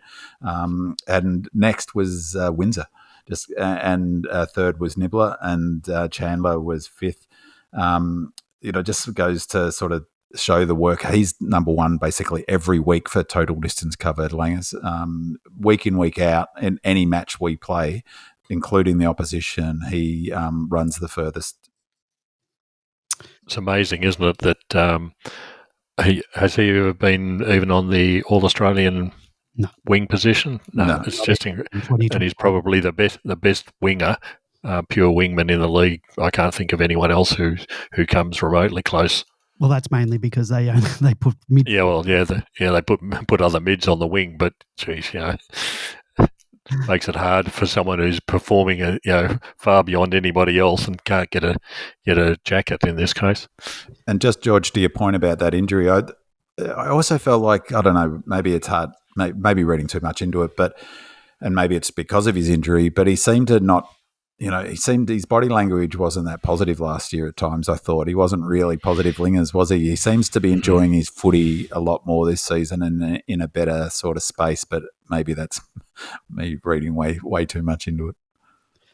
Well, let's see how much you read into this next question. Smurf asks, B-Man, what did you make of the fact that we got killed on the stat sheet and should have lost the game on expected score?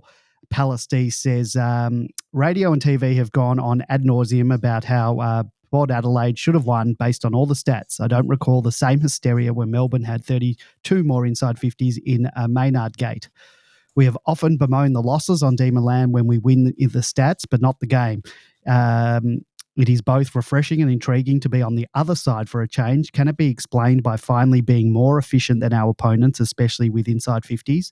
Do we embrace this as our new and improved model and move forward, or do the naysayers in the media have it right, e.g. we were lucky? Now, before you answer that, B-Man, I have some key stats from the match and the expected score results as well as some audio from Max in regards to his thoughts on expected score. Port had plus 36 disposals, plus 2 contested possessions, plus 21 uncontested possessions, plus 21 inside 50s, plus 15 clearances, plus 11 tackles, lost by 7 points. On expected score, Port scored 88 with the expected score of 99.1, and Melbourne scored 96 with an expected score of 65.5. Now, for those who don't know, expected score, as Binman sort of talked about, but I've got a bit more detail here, is a concept used in many sports. It is a way of estimating what the average score a particular shot would score if it was taken over and over again based on historical observations of similar attempts. In soccer, it is a number between 0 and 1, as that is the most you can score with a single shot, being 1 goal. In footy, the maximum score is 6. So in order to calculate an expected score, one needs to choose what factors they would consider in differentiating scoring opportunities. The most obvious and possibly most important is shot location. A shot from the goal square is expected to be much more successful than a shot on the boundary from 55 metres out.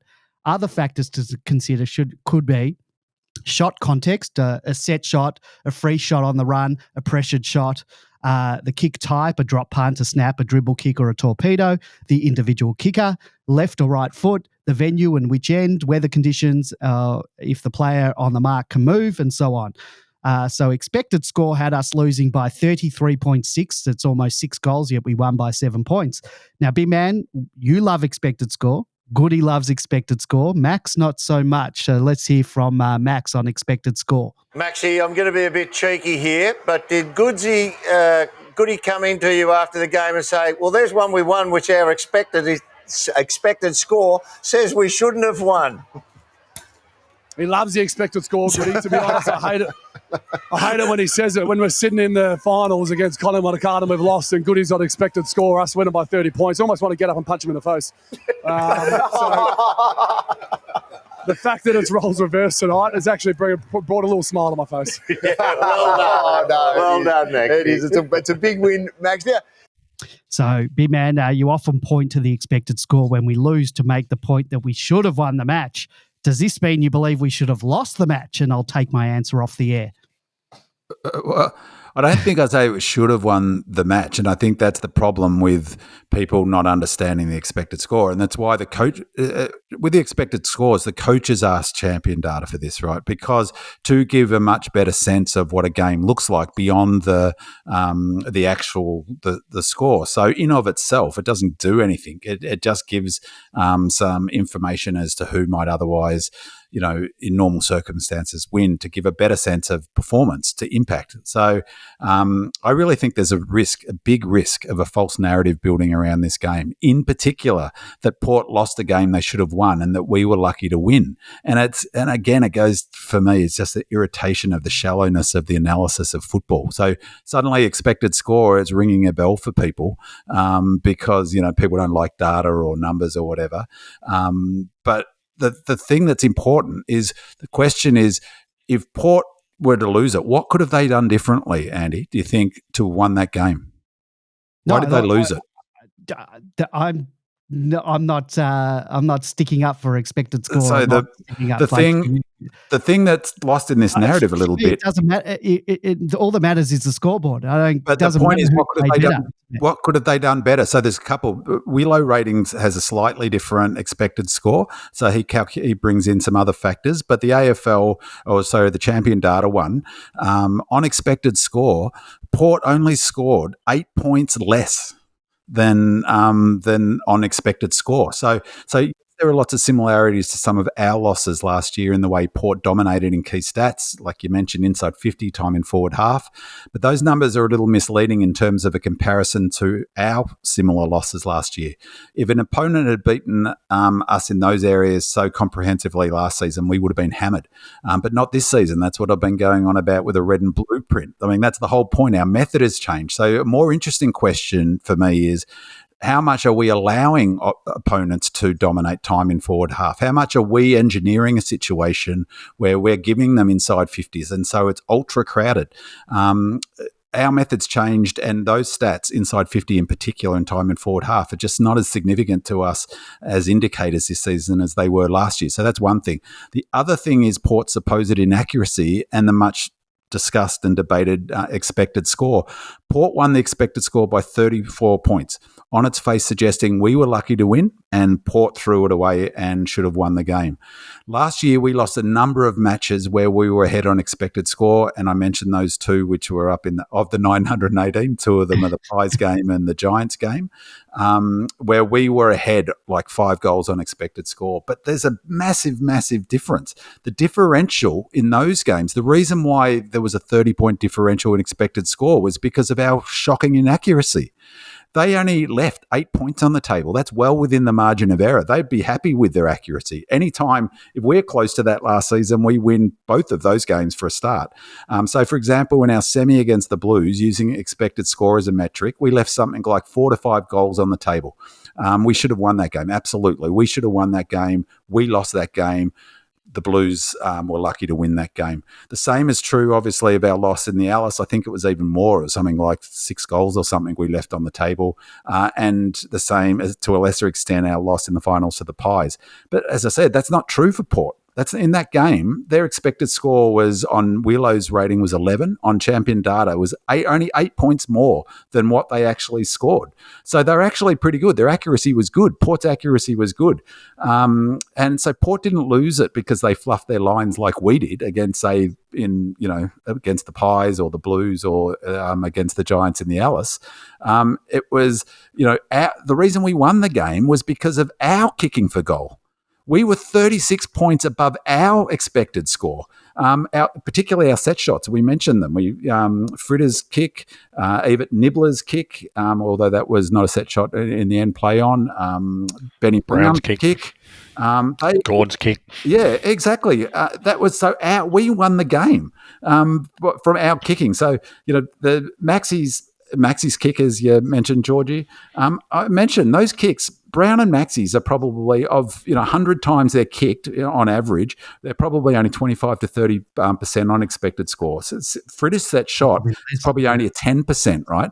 Drilling those goals, kicking those goals was the reason we won the game. So I would argue we won the game because our goal kicking was elite. Not because we were lucky or the Port were, shocking and inaccurate. They weren't. They just simply weren't. And I mean, I've talked about this ever since I've been on the podcast. Good kicking is good football. So how could we be lucky if we did it better on the night? I mean, I've been dying for a game like that where we've dominated on that. I'd also add, too, to the narrative about Port being lucky, we clearly ran out the game better. You could see it.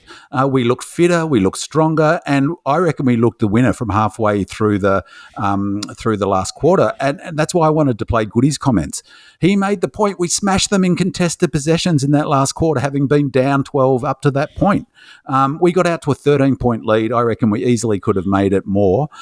We dominated the last 10 minutes. They got a goal that I thought was against a run of play right at the end when it didn't matter, just before the siren. And that made it feel a bit closer than it actually was. But watching it, I thought we weren't going to, after we got that lead, I thought to myself, we're not going to lose this game. And it just felt like we were the team that was fitter and stronger. So I just completely reject this sort of idea that we were lucky to win it. I mean, how can we be lucky to win it when we kicked for goal? I mean, that's what you want your football team to do. So, the question for me is how effective our method was. It counted their method. Like I said in the stats file, is essentially they were playing a style of footy that we played in 21-22. Dominate forward half possession, dominate inside 50s, but it was so crowded inside their 50 that, and defensively were so strong. Our defense and our accurate kicking is what won us that game. That's not luck. That's years and years of training on the defensive side. And Goody was asked about the accuracy, and he talked about years and years of putting in a program led by Mark Williams to get good at kicking for goal. And just taking Maxi's kick, he's not twirling the ball anymore. He's not having that looked like a beautiful run up, beautiful kick. I just think I really dislike that narrative building just on those raw numbers. It's a perverse way of looking at the stats. And I just don't think it holds up.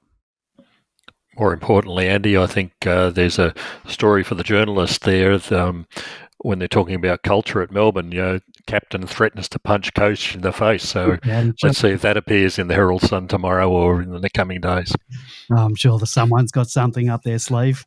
Scroll says, shout out to our defence and in particular Lever and Tommy Mack, who held it all together without Stephen May and under a barrage of huge pressure from 20 more inside 50s than D's had.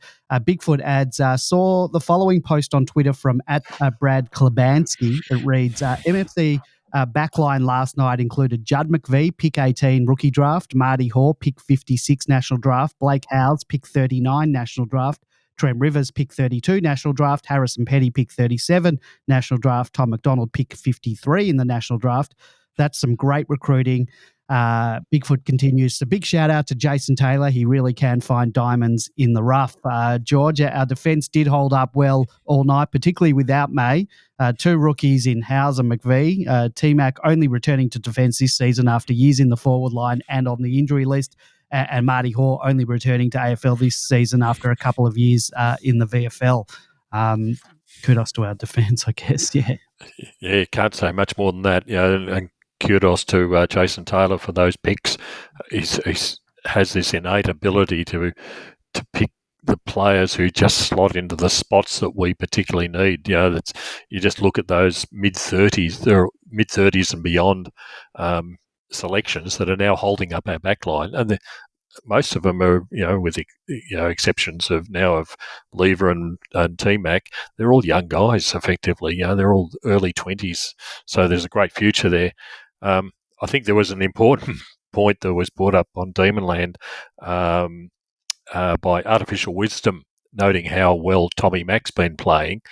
And he said the last time Tommy Mack was playing in the back line, he didn't have people like Langers and now Windsor and those runners up the ground to be able to provide a target. His kicking was always criticised, rightly so, because he could never find a target. And the point was that these days he's got a target. And guess what?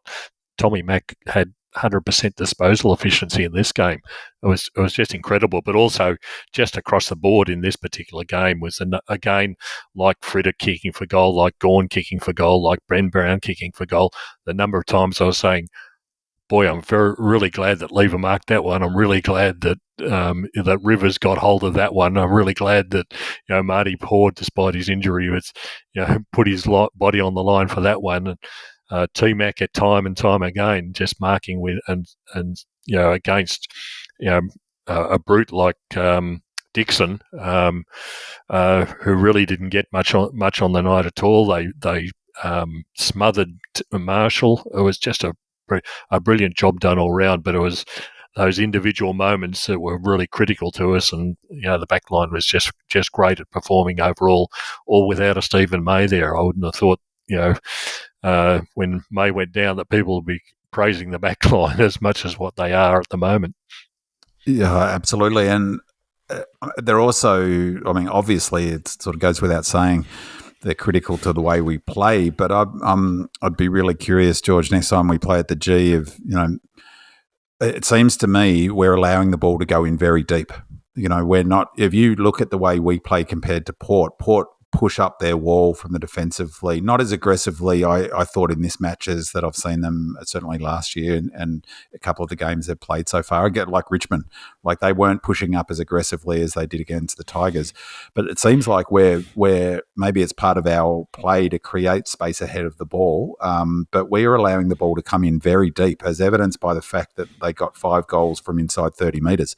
But that requires a lot of confidence in your defenders to negate the opposition. I mean, that's what Goody talks about all the time, is that you can't disconnect offense and defense. So, our offense, as Goody notes all the time, comes from our defense. And that's a great point about Tommy Mack as a defender. I mean, he's always been a brilliant kick. It was just as a defender, he was too aggressive in what he was trying to pick off. But I'd add that, just building on that, George, it's a great point about, he didn't have the targets up the field, but he was also the best key defender. But now he's got May next to him, he's got Lever next to him, not May this week, but do you know what I mean? So he's playing not quite a bit part down back, but he was the man defensively for a long time. So he was both a distributor and a key defender. He's got defensive smarts, there's no question about it. And I thought he's also looking really agile, like Benny Brown. And we also didn't have the Troy Chaplin defensive method that we've got now. We didn't have we're not quite defense. That's right, exactly. We didn't. And just that point on was it Scroll about Taylor's I think Bigfoot with Taylor. Bigfoot, spot on. I mean, we talked about it last week, or the week before, but Taylor has been unheralded and in such a critical part of where the Demon football, the D's are at the moment. And, add to that is Oscar McDonald, poor bugger, is down with a knee, but that's another high draft pick who would be playing AFL at level in a defense. Track Forever says, looking forward to this week's pod. As always, 5-star rating from me. Track Forever, you've got to do that on Apple Podcasts. You can't do that in a post on Demonland. Question for Big Man. Do you see a flaw in our forward movement, as we seem to always kick to a contest with 𝗟𝗟? We seem to lack run, and he stopped so many of our forward moves. Big Man, Track Forever mentioned forward movement, but rereading it now, it seems he's bemoaning our delivery into forward 50. Do you see that as an issue in this match? Well, not this year. No, not at all. In fact, I thought it was interesting, Aaliyah, because he is so important to the way they move the ball from their back half. And we had different players on him at different time, but we've sung the praises of Brown. Brown was on him a lot. and really he made Brown, when Brown was on him, 𝗟𝗋 was really made to play one-on-one defensively. We hardly allowed 𝗟𝗋 to zone off and take easy marks. Of course, he's going to get some, absolutely, and he's a star 𝗟𝗋. He's fantastic. But I thought, compared to the influence I've seen him have in, previous games against us, but also just generally, I wouldn't have put him in their top 10 players probably, and he's their best defender. So no, I don't reckon that's fair. I thought our ball movement was fantastic, as evidenced by how everyone's bemoaning this talk about our connection, and which is, why don't they just say ability to kick the ball to someone, is that it was fantastic in this game. As evidenced by the fact that we won the game of footy with 22 less inside 50s. So I not quite, again, it's really hard to watch. I wish, say, Fox would just show the game like you could watch it on KO from down the ground or something, because it's just really hard to tell on television. But I thought whatever they did a really good job of ensuring that 𝗟𝗋 wasn't a more damaging player. He's always going to take some intercept marks, isn't he? He's a gun. He's an absolute gun. He is a seriously good player at the role he plays. Lever plays a similar role for us, but Lever isn't as athletic and as mobile or strong. 𝗟𝗋 is all of those. He covers a lot of ground just to get to the contest, and you don't see that I don't know of any other player in the league who playing that type of role is as good as 𝗟𝗋 is. So it's not surprising, as you said, that he looks like uninterrupted marking.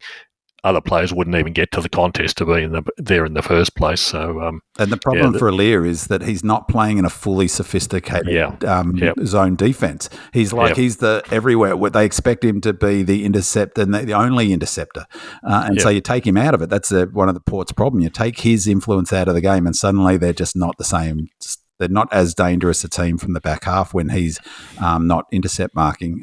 In Melbourne's system, he would be the best defender in the AFL. I mean, he almost is the best defender in the AFL. If he played plus, he'd be unpassable, I reckon.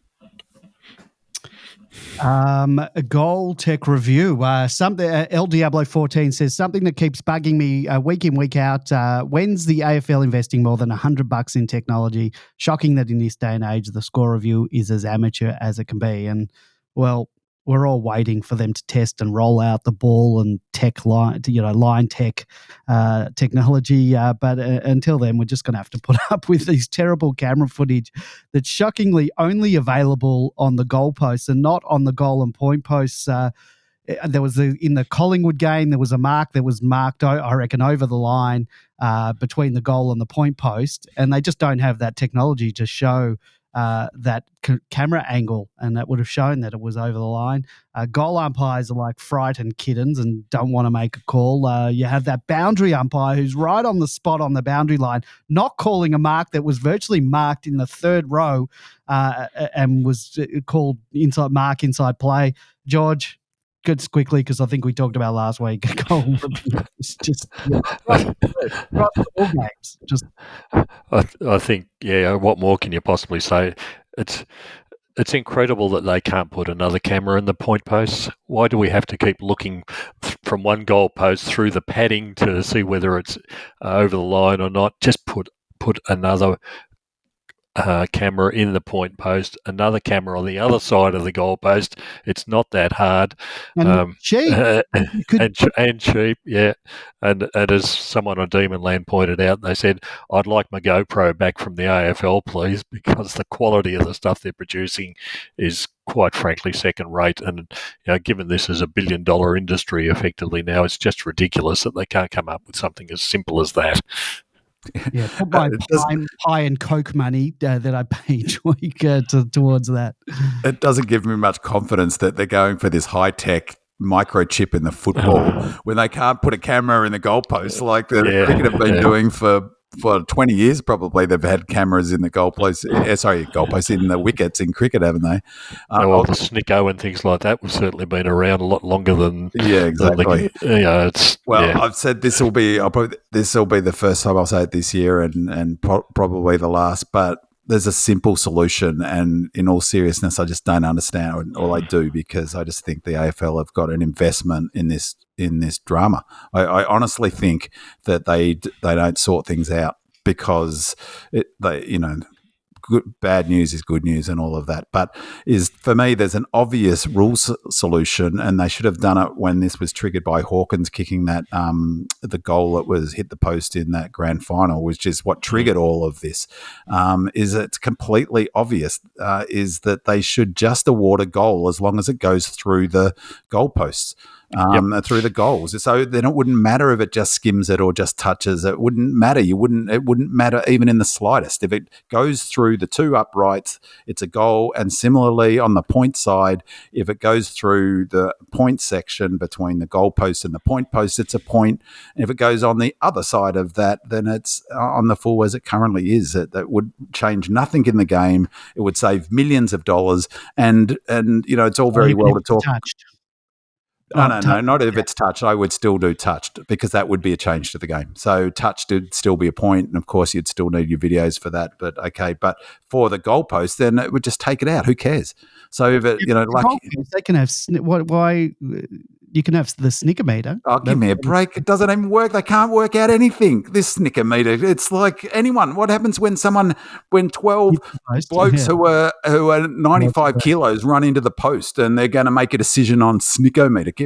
Give me a spell. Just change the rule, and if it goes through, it would save millions of dollars, and it's replicable at the bloody lower levels of footy. Like, they're not going to be putting snickometer down at the ammos at Altona Vikings, are they? Well, I don't care about the ammos. They just got to get the AFL right. Well, that would fix it. It would fix it immediately. It would fix that part of it. It wouldn't fix the touched part of it. But look, there's technology that can fix all of it. I mean, you can have why bring in a technological solution? Where solution. The goalpost, the ball hit. But why? But why just not? Like, what difference to footy would it make if it just shaves the inside of the post and goes still a goal? Like, instantly, you wouldn't need a 5-minute review, would you? Just go back into the centre. All right.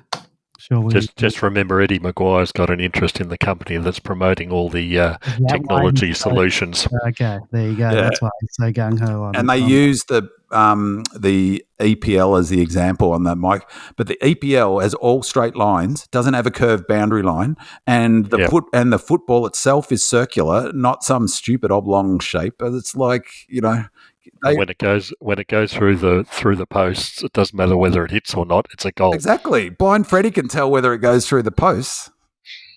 Don't mention the words blind Freddie to a Melbourne fan. Brock McLean will tell you that. Scores from turnovers and defensive 50 transition. Demon Cat says, very much looking forward to the pod this week after what was one of our best wins since the 21 grand final. I'm sure this is something that Big Man will touch on in his stats file, but I'd love to hear some more discussion about how we set up in this game to score more from turnover and defensive 50 transition. To me, this game perfectly reflected what Daniel Hoyne said in the clips from last week's pod, that we're prepared to wear some bumps early in the season, losing clearance, contested possession, inside 50s, etc., to improve our transition, ball movement and efficiency in forward 50.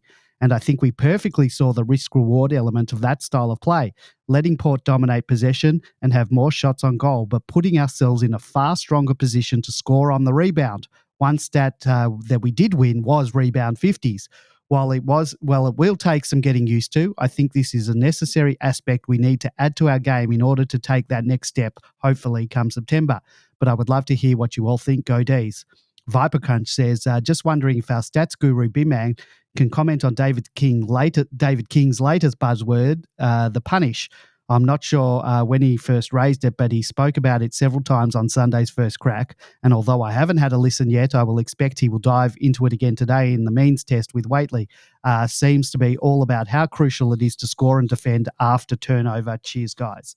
So Big Man Demon Cat makes an interesting point about what Daniel Hoyne mentioned that you talked about last week. So perhaps you can give people a summary of that, and then you can talk about David King's new buzzword, the punish, which in the D's Port segment of the first crack, he was using it in references that, as I mentioned earlier, in reference to the on-ballers, Port's on-ballers being lazy defenders and us, in effect, punishing them on the turnover.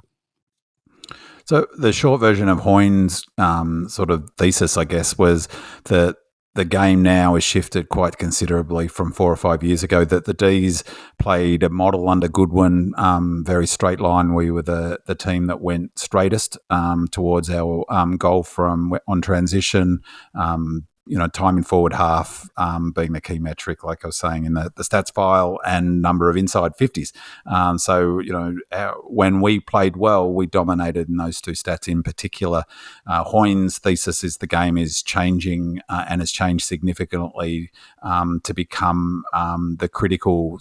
If contested footy will always be critical, but one of the most critical numbers, he's been saying this for a couple of years, is turnover, but is six of the last 8 premiers, he said, or maybe 7, whatever, 4 of the last 5, not including us in 21, dominated from the back half. So back half on transition. And so that the best teams, his thesis, Hoyne's thesis is that, if you cannot score regularly and hard and fast from the back half, so points from defensive half, you're not going to be a top 4 contender.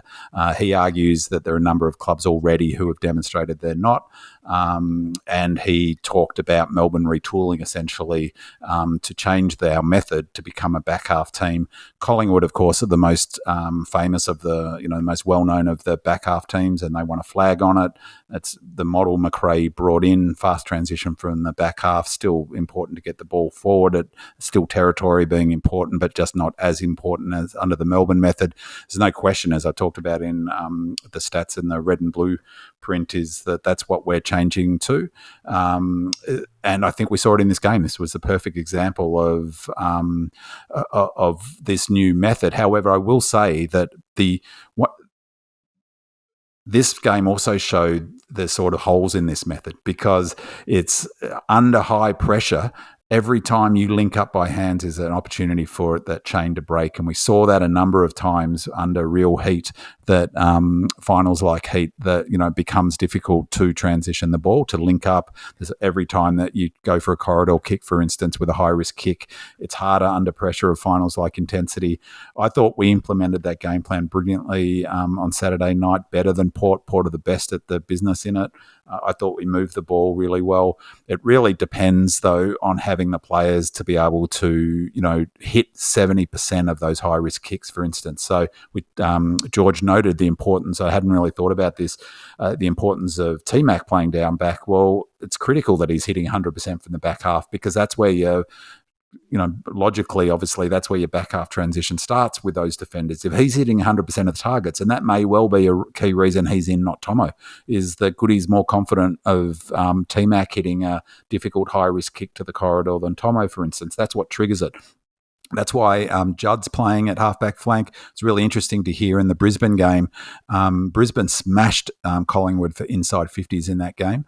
They put Dacos back to the halfback flank, which is where he played in all of the 22 season, because they needed some players who could hit a target off the halfback flank. We've got Judd McVie, we've got Howe down there, we've got Caleb Windsor, as I mentioned before. We've brought in Billings. We brought in Hunter for last year, so he's a good kick as well. We've got Salo playing more as a midfielder, but also as a halfback flank when needed. So Goody's had to have put the tools in place, or the players in place that can play this model, but we're definitely retooling it to play a new model. There's absolutely no question of it. And I thought it won us the game on Saturday night. So it was tested under the most intense pressure, this new method, and it came up trumps. I mentioned this a couple of weeks ago, or last week, 2 weeks ago, when I was talking about, was it last week, Coin? That there are a number of clubs playing a similar brand of footy, us being one, the Swans being one, Tigers, the Cats to a lesser extent, and of course the Pies. So it was fascinating to watch the Tigers beat the Swans with a method almost identical to ours. If you watch the Swans-Tigers game, that McWalter-Uze crossover, we're playing a very similar brand of footy. I'll watch whatever Melbourne. It's hard to argue with the model that Goody had, but I think it's a great brand of footy to watch, isn't it? That sort of fast transition from the halfback flank, in large part because what it does is it creates space inside the forward line. That was the big problem for us. We couldn't generate enough space inside our forward line. You saw it on Saturday night with all of those sort of inside 50s Port were getting. It was so often super crowded in there, and we were creating density inside their 50 and really squeezing up almost backwards, if that makes sense, back towards their goal, and making it really difficult for them to find space to move into.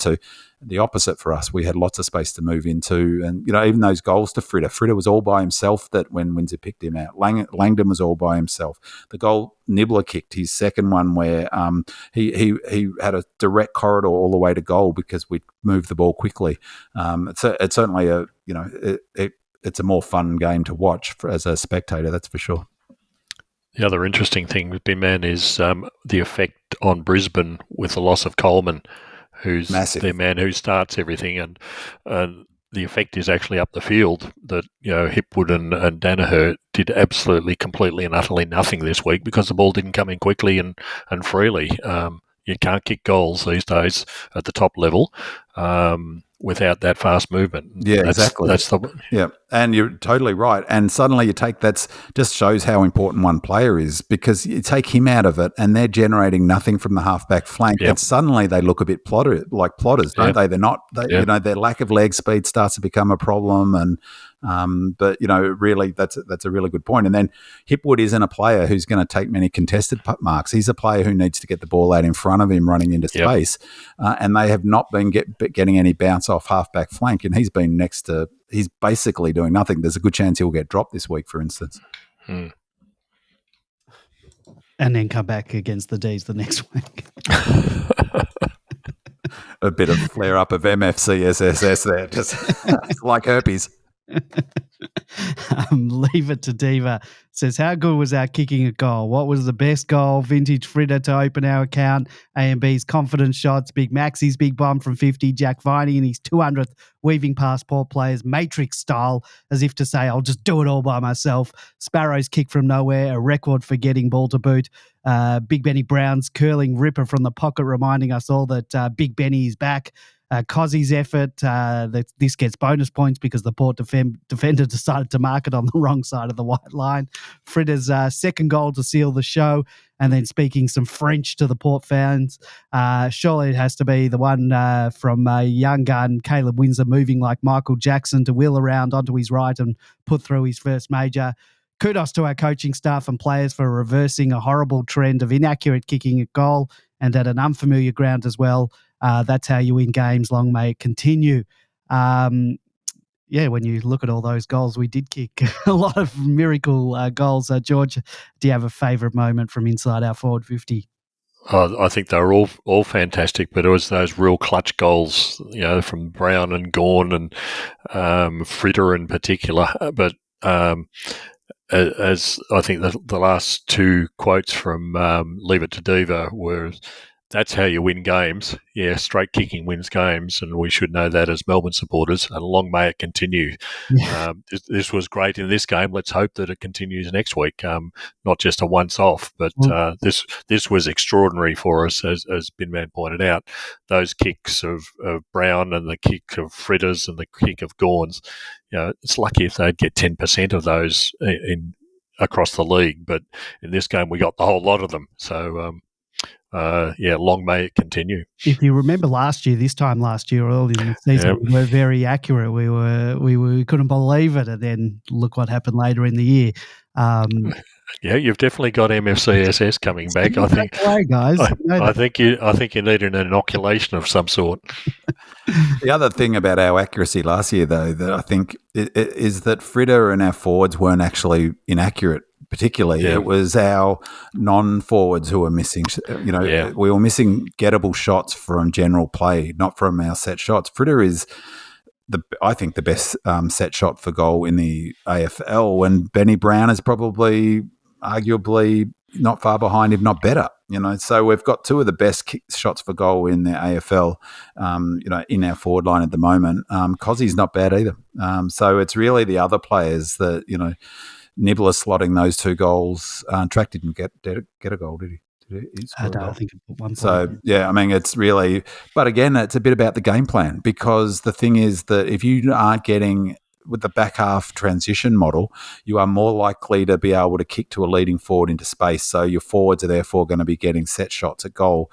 Whereas if you're going into a more crowded forward line, it's your mids and the smalls who are getting ground balls who are going to be shooting for goal, and they're not fritter, obviously. So, yeah, some beautiful kicks. Just on that punish, by the way, on that question about the punish, I listened to the means test today, and he was talking about the punish as it related to clearance. So I don't know what he's talking about. I think he gets a phrase from Champion Data, and then he gets his talking points, and then because he was talking about, well, the D's punished on contested possessions, and we haven't. It's something about how well our stoppages are, and but so I'm not sure whether it's turnover. Either way, you've got to punish teams.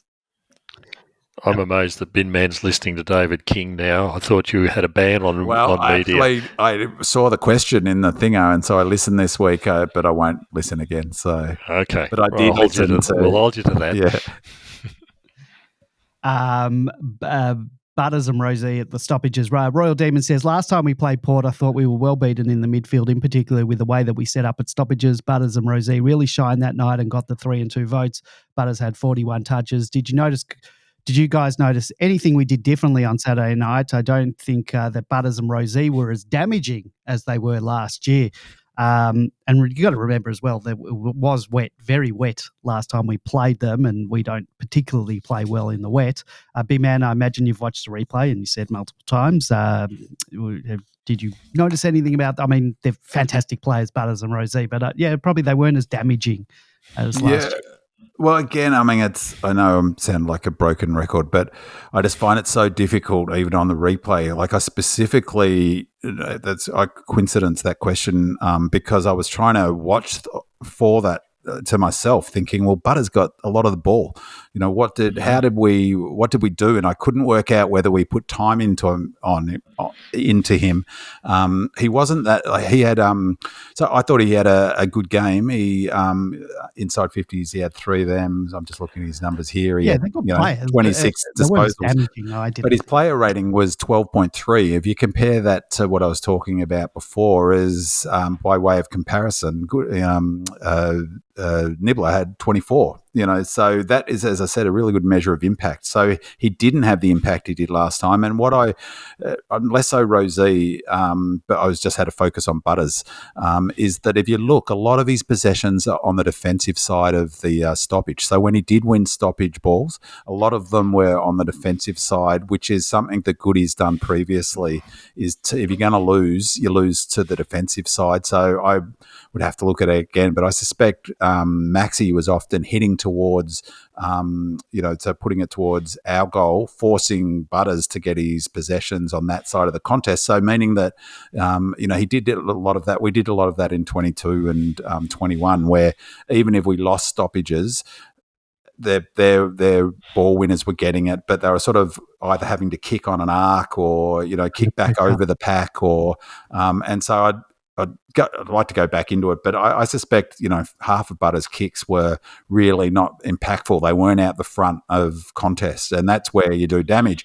And so I think part of the other thing is that we were setting up for success. That's the punish. What David King did say on the thingo today was how, I think he said we had 11, I can't remember the timing for it, but we had, maybe it was the last half or the last quarter, we had 11 stoppages and scored from 5 of them. And so that was his example of punish. He said that's unheard of. And so I think we set up, if we win it, we're going to hurt oppositions. And, that's why we're plus 24 of stoppages from around the ground stoppages. And we set up in a way that if they win it, it makes it really difficult for them to do anything positive or to get out the front. And they hardly ever got out at the front of any of those stoppages. And so I suspect it was a lot about how we set it up. I'm pretty sure we didn't tag him or anything. Butters, I mean. I think it was what we were talking about before, where I thought Neal-Bullen's playing more on the inside, not at centre bounces necessarily, but around the ground, forces Butters out wide. I looked at some numbers from the previous week where Port played Richmond. Butters' numbers and Rosie's numbers were almost identical in every aspect except disposal efficiency. Dropped off about 10%. That's enough to win a game when you've got a player of Butters' quality being forced out that little bit wider. The forwards don't get the easy leads onto the kicks that he delivers. That was enough. 7 points decided the game. Just dropping that one critical player down that little bit was, probably the biggest factor. But it was just limiting what damage he could do. Created the opportunities for us. Yeah, so I reckon that's it, George, for Rosie as well, is not stopping them getting the pill. I think you hit the nail on the head, is just doing your best to limit the damage they do with the ball. And there was a really good example of that on Rosie that the commentators were drooling over. His ability to sidestep and run back and to sort of feint, was down in the pocket at one point. It was a brilliant bit of play by Rosie, but he ended up not being able to do anything with the kick that he did, and we were able to neutralise the kick in because he was running away from goal, and even though he did brilliantly to evade a tackle, he just couldn't do any hurt on the kick that he did. So, I think that's spot on, George. Is really about limiting the impact of them, and I thought they did a good job, particularly with Butters. I mean, they're both brilliant players, aren't they? Yeah, and it requires all of the mids not to be able to push that little bit harder. Just to push him a little bit wider makes a huge difference in the end. So I think there's a lot of credit doesn't go to the mids when they have to act defensively like that. And the other thing is that I heard this in relation to 𝗍𝗍's coaching and the Richmond, is that there's a big emphasis on footy at the moment now about not who's got the ball, about who's going to get the ball. And so if you've got a player like Rosie who can really cut you open with a good kick, or a Goulden's a better example perhaps, is you focus your energy on who he's going to kick the ball to and negate that, as opposed to worrying too much about pressuring him. And finally, tackles inside 50. Demon Jack 14 says, I'm keen to hear the panel's thoughts on our tackles inside 50 numbers this year. They are way down compared to last year. 20 to Port Adelaide to our 9 this week. Is it because we are trying to play different this year by placing less emphasis on front half football and score more from defensive half chain? Or is it that we're not putting enough pressure on in our forward line to lock the ball in and need to improve this stat?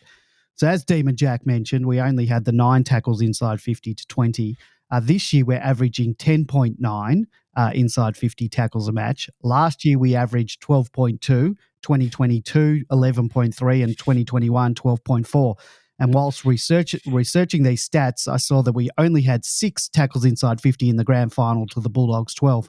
Porter averaging 12 inside 50 tackles this season, 12.1 last season. So their 20 tackles inside 50 is well above their average. So, George, any comments on our inside 50 tackle numbers and why they're down this season compared to our last few seasons?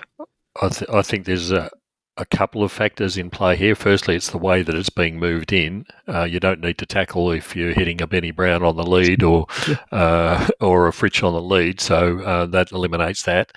The other thing is 𝗍𝗄's moved out of the forward 50 more so than what he did in previous years, and he was our best tackler. And took, say, 7 sort of centre bounces in this game. If he's in the centre bounce, he's not tackling. He's not tackling, So I'm not concerned about ball movement, individuals. Benny Brown's not a big tackler. Fritsch isn't a big tackler. JVR in this game. And he's been moved up the ground into the ruck more, so it's not surprising that the actual numbers have dropped off from previously, but I don't think it's something to worry about at this stage.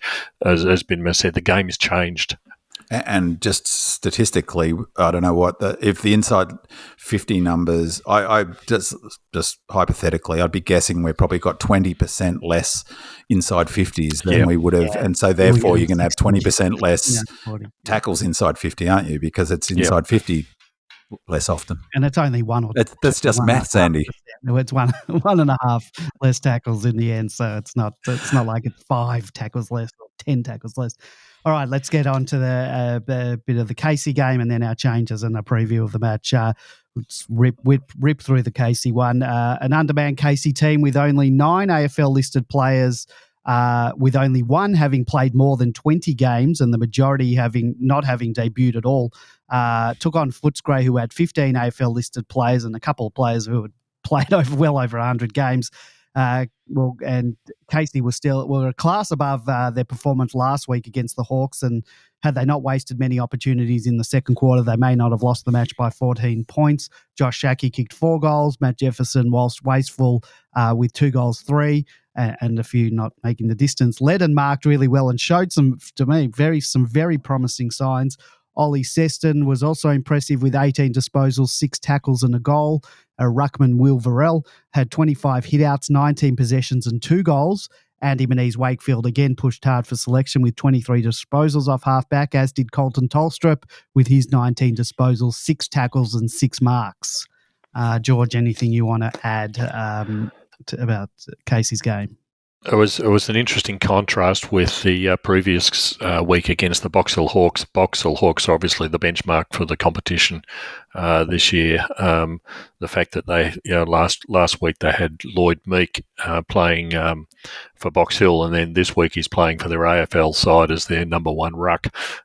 Sort of gives you an idea of the talent that they've got available to them. In this game, it was really interesting. We've spent half of this program tonight talking about the accuracy of our kicking. Well, unfortunately, Casey kicked themselves well and truly out of this game. From the first quarter till about the third, halfway through the last, they'd kicked 2 goals 11 to 8 goals 5. And that didn't count the kicks that didn't make the distance that should have, or the out of bounds. They really kicked themselves out of this game.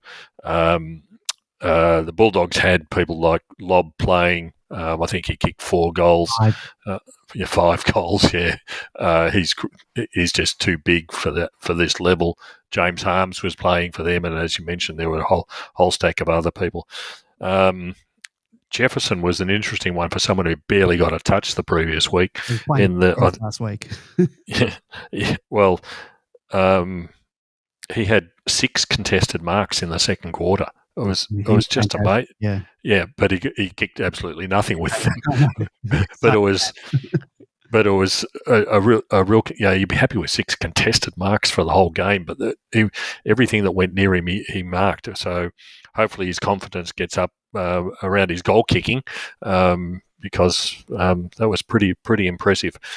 Sadly, Fullerton didn't show anything. No. Schache, despite 4 goals, didn't show anything. It was just a typical performance from him. Wasn't even in the best. I couldn't believe that. I saw, because I watched a tiny bit of the game, but then I saw KC's best, and Schache kicked. It says goals Schache 4. He wasn't even in the best 5 players. That was a typical Schache performance. Unless someone hits him on the chest with the ball, he just doesn't get anywhere near it. Really impressed with Tolstrup. Yep. Really impressed with Tolstrup. There was someone to come in this week. Then there was someone had reported that they've flown him to Adelaide. Yep. So I wouldn't be surprised. Again, for a kid in his second, third game of football, he was in everything. They're playing him in the middle, which is interesting. He's a natural. I don't think when he gets in the seniors, he'll be playing in the middle. But no. Yeah, got to play him at the moment because that's where he'll end up. Yeah. And just that, the same as Windsor. You get these top draft picks who know how to play football. They've got the skills there in the first place, and he's a better kick. Just brutal. He's a magnificent kick. The Colt. Yeah. And he's brutal. He just goes in head first, straight in. Seston was showing something as well. Finally got a bit of fitness into himself. He's starting to get some positive outcomes as a result of it. Varell also, when you weren't up against someone like Lloyd Meek, had a better chance. And although he was rucking against Lobb in a number of occasions, 2 goals in the first quarter and gave a couple of assists as well. So he'll develop very, very nicely. You don't want to be pummeled every week by big giants in the ruck. So he's starting to show something. So really impressed with a couple of players. But at the end of the day, we kicked ourselves out of this when we really shouldn't have. There were plenty of opportunities to kick straight, and unfortunately, Jefferson was the main offender. It cost the game eventually.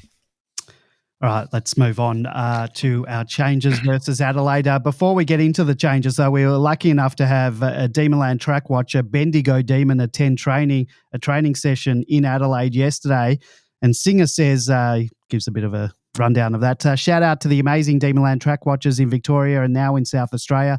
Reports from Monday's session has Chandler once again heavily strapped. He came off during the match and went down to the rooms before coming back on and completing the match. There were a few other sore bodies observed, with track reported to not look 100%. He landed awkwardly during the game and came off for a little bit before resuming. T-Mac was observed with strapping and was wearing runners at training, which I think he does most trainings. Big Benny Brown was on light duties, as is previously reported as doing for training. He's now played 3 games in a row and has a 5-day break until the next match. The May injury certainly scuttled plans we had of nursing him through to the bye.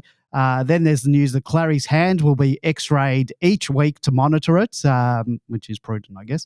The training report mentioned Colton Tolstrup being flown up. Do you reckon he could possibly be a sneaky chance to debut should Chin or Track not get up? Unleash the Colt 39. So when I posted the training report on Facebook, someone also mentioned in the comments there that Marty Hall wasn't training either and was being assessed for an injury. And today's injury report from Selwyn Griffith confirmed that Marty Hall will miss the next 3 to 4 weeks with a thumb injury. The injury report also mentioned that Chandler was on light duties due to the short turnaround and that knee complaint, but that he and Maisie were good chances to play if they get through the next session. Given that Marty Hoare is out, we might need Maisie more than ever. And I will add that the players who didn't play for the Ds on Saturday night that either travelled initially up with the Ds or flew up after the 𝗙cie game, Colton Tolstrup, Josh Shackey, both came up after the 𝗙cie game. So Tomo's there, Laurie's there. They didn't play for 𝗙cie. They were up there, I guess, as holdover emergencies. McAdam and Melk, who were still injured, were there. And, of course, May. Lazy says, a grueling game, 31 degrees in Adelaide today. How do we get this team up for another game in 5 days' time? Can we expect at least a few rotations? Demon Dynasty says, does the footy department take an unchanged team in for the Crows or maybe tinker manage a little with, say, Tomo for Marty Hall and or swapping Billing /Wowie as the sub, who I thought did very well when he came on in the last quarter? Some tough selection decisions looming in a positive way. Red and Blue Beard says, great stuff as usual, guys. Please keep up the good work. Assuming May is out for the Adelaide game, where does Petty play? Having him forward in the second half seemed to work better for us than having him back in the first half. So do we start him back, swing him forward if need be, or start him forward anyway, which I presume is what will happen once May returns? Demon WA says, Benny Brown doesn't look like he needs a rest, in my opinion. No change. Although I guess the footy department might want to risk May to play on Tex, who is their talisman. And our good mate Noah from Brighton has this to say. Hi, this is Noah from Brighton. Looking on the socials about Steve May, they're saying he's potential for next week. Personally, I don't think we should risk him at the moment, especially when it's so early in the season and broken ribs. As much as Maisie is tough as guts, I don't think we should risk it. Want to hear your opinion. Love the Ds, love the podcast, and love the guys hosting it. Thanks very much, and a 6-star review for me. Thanks, guys. Those 6-star reviews don't count, Noah, unless it's on Apple Podcasts. Get onto Apple Podcasts and give us a review there. So, boys, if Chandler doesn't get up, do we unleash the Colt? Given that Marty Hoare is out, do we rush Maisie back? Given the 5-day turnaround, do we manage anyone? Any other changes you might consider? B-Man followed by George. Well, leaving aside the fact that I've said I'm quitting from ever making it. All right, George. I thought Tomo would come in last week and he didn't. George was spot on. George called it correctly. So he's the selection whisperer, George. So I bow down to your selections. But I think Chin is out, didn't you say? No, no. He's still. He might be out. But, okay, he's right. heavily strapped. He did I think he had a knee going into it, and we've all got knees, but he had an injury going into it, and something happened. Oh, now he's got it to the other knee. Or was the other one? So the other one, all right. So he might be out. I think Brown will play. May will play. I reckon May will almost certainly play. So the question for me then is Hoare comes out. He's definitely out. All right. Definitely. So does Tomo come in for Hoare? I would have said so 2 weeks ago, but I'm less confident now. And he's not even the same type of. It depends. Tomo comes in, I think, if May doesn't play. But if May plays, I can't see a role for Tomo. But I'll let George go because he's much more accurate than me on the selections. I think from reading between the lines, there was some vision tonight on the news of May at training. I suspect, and it appeared that he's wearing a guard of some sort naturally underneath the jumper. But I suspect that May will be back in this week. Which will be Are you allowed to wear something under? Yeah, I think you are. What's his name? Langdon. Yeah. Yep. I think he'll be the nominal replacement for Hoare.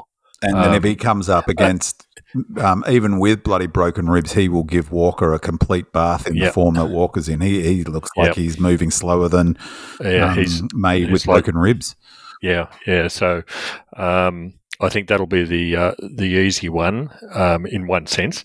I don't think Billings will. I think Billings will be dropped this week in favour of either a 𝗟𝗏 or a 𝗟𝗏𝗀. The other one that was interesting was Hunter. Yeah, Hunter's been given available now. It's available. So that's the other possibility on the other side. No game time, but as you've pointed out, George, Goody does that. There's no Casey game this week because of the Vic representative game. Right. Okay. Casey this week. Yeah, but we haven't we haven't heard about whether Hunter's being flown over. I would be surprised if Hunter came in. He wasn't. No. Sorry, the 𝗟𝗏 mentioned in his training report that Hunter will be doing training in Melbourne. He mentioned that he's training in Melbourne this week, so he's not, Hunter's not in the picture for this week. Yeah. Okay. So let's scrub Hunter. But I think 𝗟𝗏𝗀 or 𝗟𝗏𝗀 may well come in to play half forward. I thought we might drop. Use 𝗟𝗏 more in the mids than what we did this week, for example, but that was before I heard about Marty Hoare. So, but other than that, I think Benny Brown will stay in. He's moving freely. That's the thing. He's moving super well. Yeah, same with Tommy Mack. He's moving freely. That's the important thing. Chandler. In this match, I was worried about him because usually when players go off with a knee injury and they can't run all that well. Looking knee injuries like equals ACL often, doesn't it? It didn't seem to affect him. No. He was keeping up. When the contests were there, he was in like he was before. But you do worry about players who've got two sets of knee bandages at the same time. So, and he's been another player who's gone up levels after I've knocked him. I'm gonna who shall I knock this week? JVR.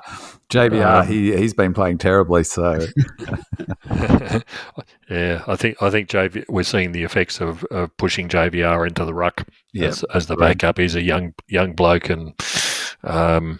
He's still only 20, 21 or whatever, and it's a long, hard season. We don't have a choice.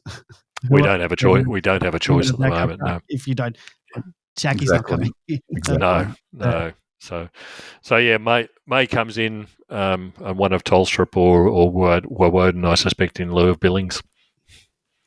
All right, let's get into our preview. Off a 5-day break, the Demons head back to Adelaide Oval to take on the Crows to open up proceedings for Gather Round on Thursday night. The well and truly under the pump Crows, off a 6-day break and a trip to Perth, have been disappointing in their 3 outings this season, and they've yet to record a win. The Demons have put their opening round loss to the Swans in the rearview mirror and have won their last 3 games on the trot and are looking to extend their 11-game winning record at Adelaide Oval to 12. Master Chief says, is anyone else worried about coming up against a team with their backs to the wall in the biggest round of footy for their state on the Thursday night big stage? No doubt the Crows will be under a lot of pressure in the Adelaide media this week. Beware a team under the pump. How does the panel think we can go about dismantling the Crows? So, guys, are you worried about facing a team that will be under fire all week in their media, under the pump, backs to the wall, whatever other cliches you want to say? The whole footy world will have their eyes on them on the big stage on Thursday night. How do we break their hearts when they might, or at least they should be, coming out breathing fire? George, followed by Bin-Man. I watched a bit of the Adelaide game this week. They scored 2 goals 5 in the first quarter and 2 goals 5 for the rest of the game. What was it, 38 points in total? No team that's kicking 38 points unless you're West Coast or even Hawthorn at the moment should be doing that, especially when, after I'd predicted that they'd be one of the teams playing in the finals. They're certainly not looking anywhere nearly remotely like that. As Bin-Man said, Tex Walker looks like he's playing on one leg at the moment. And he's their main go-to man in the forward line. There's only Fogarty as well, who seems to be in and out of the game at all sorts of times. I just can't see them getting close. They're not even looking like they're ready to beat us or anybody else for that matter. Fair enough call on them making the finals, because like that model that I'm talking about, that I was saying that Hoyne was saying is the future of football, or what winning football, top 4 football looks like. They were the masters of it outside 8. They were the highest scoring team last year, and that came off mad transition from the back half. And they have just not been able to get that going from the back half this year. In fact, they look not fit. It's hard to tell. Like I probably see, lack of fitness everywhere, but they're just not bouncing off the half-back flank. And it made me wonder, actually, is a bit like the Sydney-Richmond game. If you've got two, and so we're now playing that method, they want to play that method. If they go to head with us in that method, they're like their advantage over us last year was they played a different method to us, and that they could potentially unpick us. I wonder what happens when you get two teams both wanting to bounce off the half-back flank. Sort of, you'd nominally think, well, that means you'll get a big, open, free-flowing game. But, Port and Melbourne played that game, and, once you add the intensity, surely they'll bring it into, like they'll do what Hawthorn tried to do, is find a different way and bring it into a physical scrap. But if they do that, we can do that as well. So, it is a danger game. I do worry about it because, coming off a 5-day, more from our perspective than their perspective, that 5-day break is a ridiculous. Like the football is just so insanely demanding on these players now. To ask footballers, AFL footballers, to get up of 5 days to play another game of elite football is just not, it's just too much, I think. The one positive for that is, as you mentioned, Andy, they're coming back from Perth, which after they probably had to get the midnight flight out, and they've got a bunch of players, with some injuries, and Walker's got a bad back apparently. That's what the talk is, that he won't even play. So, it does worry me from that perspective. Head to head, like George says, we should win this game easily, but it definitely worries me more about 5-day break and being able to bring, after such an intense game, after the emotion of Viney's 200th and the effort, I really, I think this might be the game for the younger players to step up and show some leadership and take the reins and, give those senior players that won us the Port game a chop out, basically. But if we can win this game, we'll go into the Lions game as favourites with the bookies. So, we'll go in at 4-1 with a chance to go into the bye 5-1 with a 2-week break, an 13-day break to our Anzac game against the Tigers. So it's a really super important game to get the 4 points. I don't really care if we win by 5 points or it's an ugly, scrappy game. If we can leave Adelaide with the 2 wins, it sets our season up. So it's massive from that perspective. And I'm sure the club have made a hugely terrific, smart decision to stay in the in Adelaide. And on the coverage, one of the really cool things was all the focus on how many little kids there were in the change rooms and the energy. They asked that question of Maxi as well about the kids, and there's, it sounds like they've really gone the full way in the hub, but this time we're taking the families with us, and it could, make our season this week in Adelaide. We had to stay there. 5-day break. Yeah. How can you go home after the Port game and go back 4 days later? It's just and ridiculous. We get a week to I think we play when we play on Thursday night this week, and then the Friday night. So we've got 7-day break into, which is good. And the forecast, Andy, I'll cut your lunch there, mates. It's 12 to 22, partly cloudy, which is great. So there will be no dew. Wind southeasterly 20 to 30, gusty about the hills in the morning, light in the evening. Another perfect day for football, or night for football at the Adelaide Oval. Fantastic. That's what you like to hear. All right. Well, let's leave it there. We've hit over 2.5 hours. Didn't quite get to the 3 hours, Lou. I'm sorry about that. You might have to play the podcast in half speed and listen to Stoned Bin Man. We will be back next week. So if you want to listen to the show live, we will be back on Monday night. So head on over to Demonland.com, Monday night, 8:30 p.m. Thank you to our 5-star reviewer on Apple Podcasts. Thank you, 𝗟𝗏𝗀𝗁. Thank you to our commenters on Twitter and Facebook. Emily, my sister, hi, Em, Luann and Roz. Thank you to our voicemailers, Redleg and Noah from Brighton. No callers this week, but as always, your questions and comments are an integral part of the show. So thank you, and a big shout out to the Demonland posters who submitted questions and comments. Thank you to Red Jacket, British Demon Fan, Pingu, Jane 02, Wells 11, Mandy Lorian, Ray from Facebook, D Knox, Travi 14, Monocular 3183D, Smurf, Palace D, Scroll, Bigfoot, Track Forever, El Diablo 14, Demon Cat, Viber Crunch, Leave It to Diva, Royal Demon, Demon Jack 14, Singer, Lazy, Demon Dynasty, Red and Blue Beard, Demon WA, and Master Chief. Thank you to my co-hosts, George and Binman. Couldn't do it without you. Thank you to you, our loyal listeners. And don't forget, leave us a 5-star review and a comment on Apple Podcasts, and we'll give you a shout out on the next show. See you next week. Go Demons. Go Red Leggers. Come on.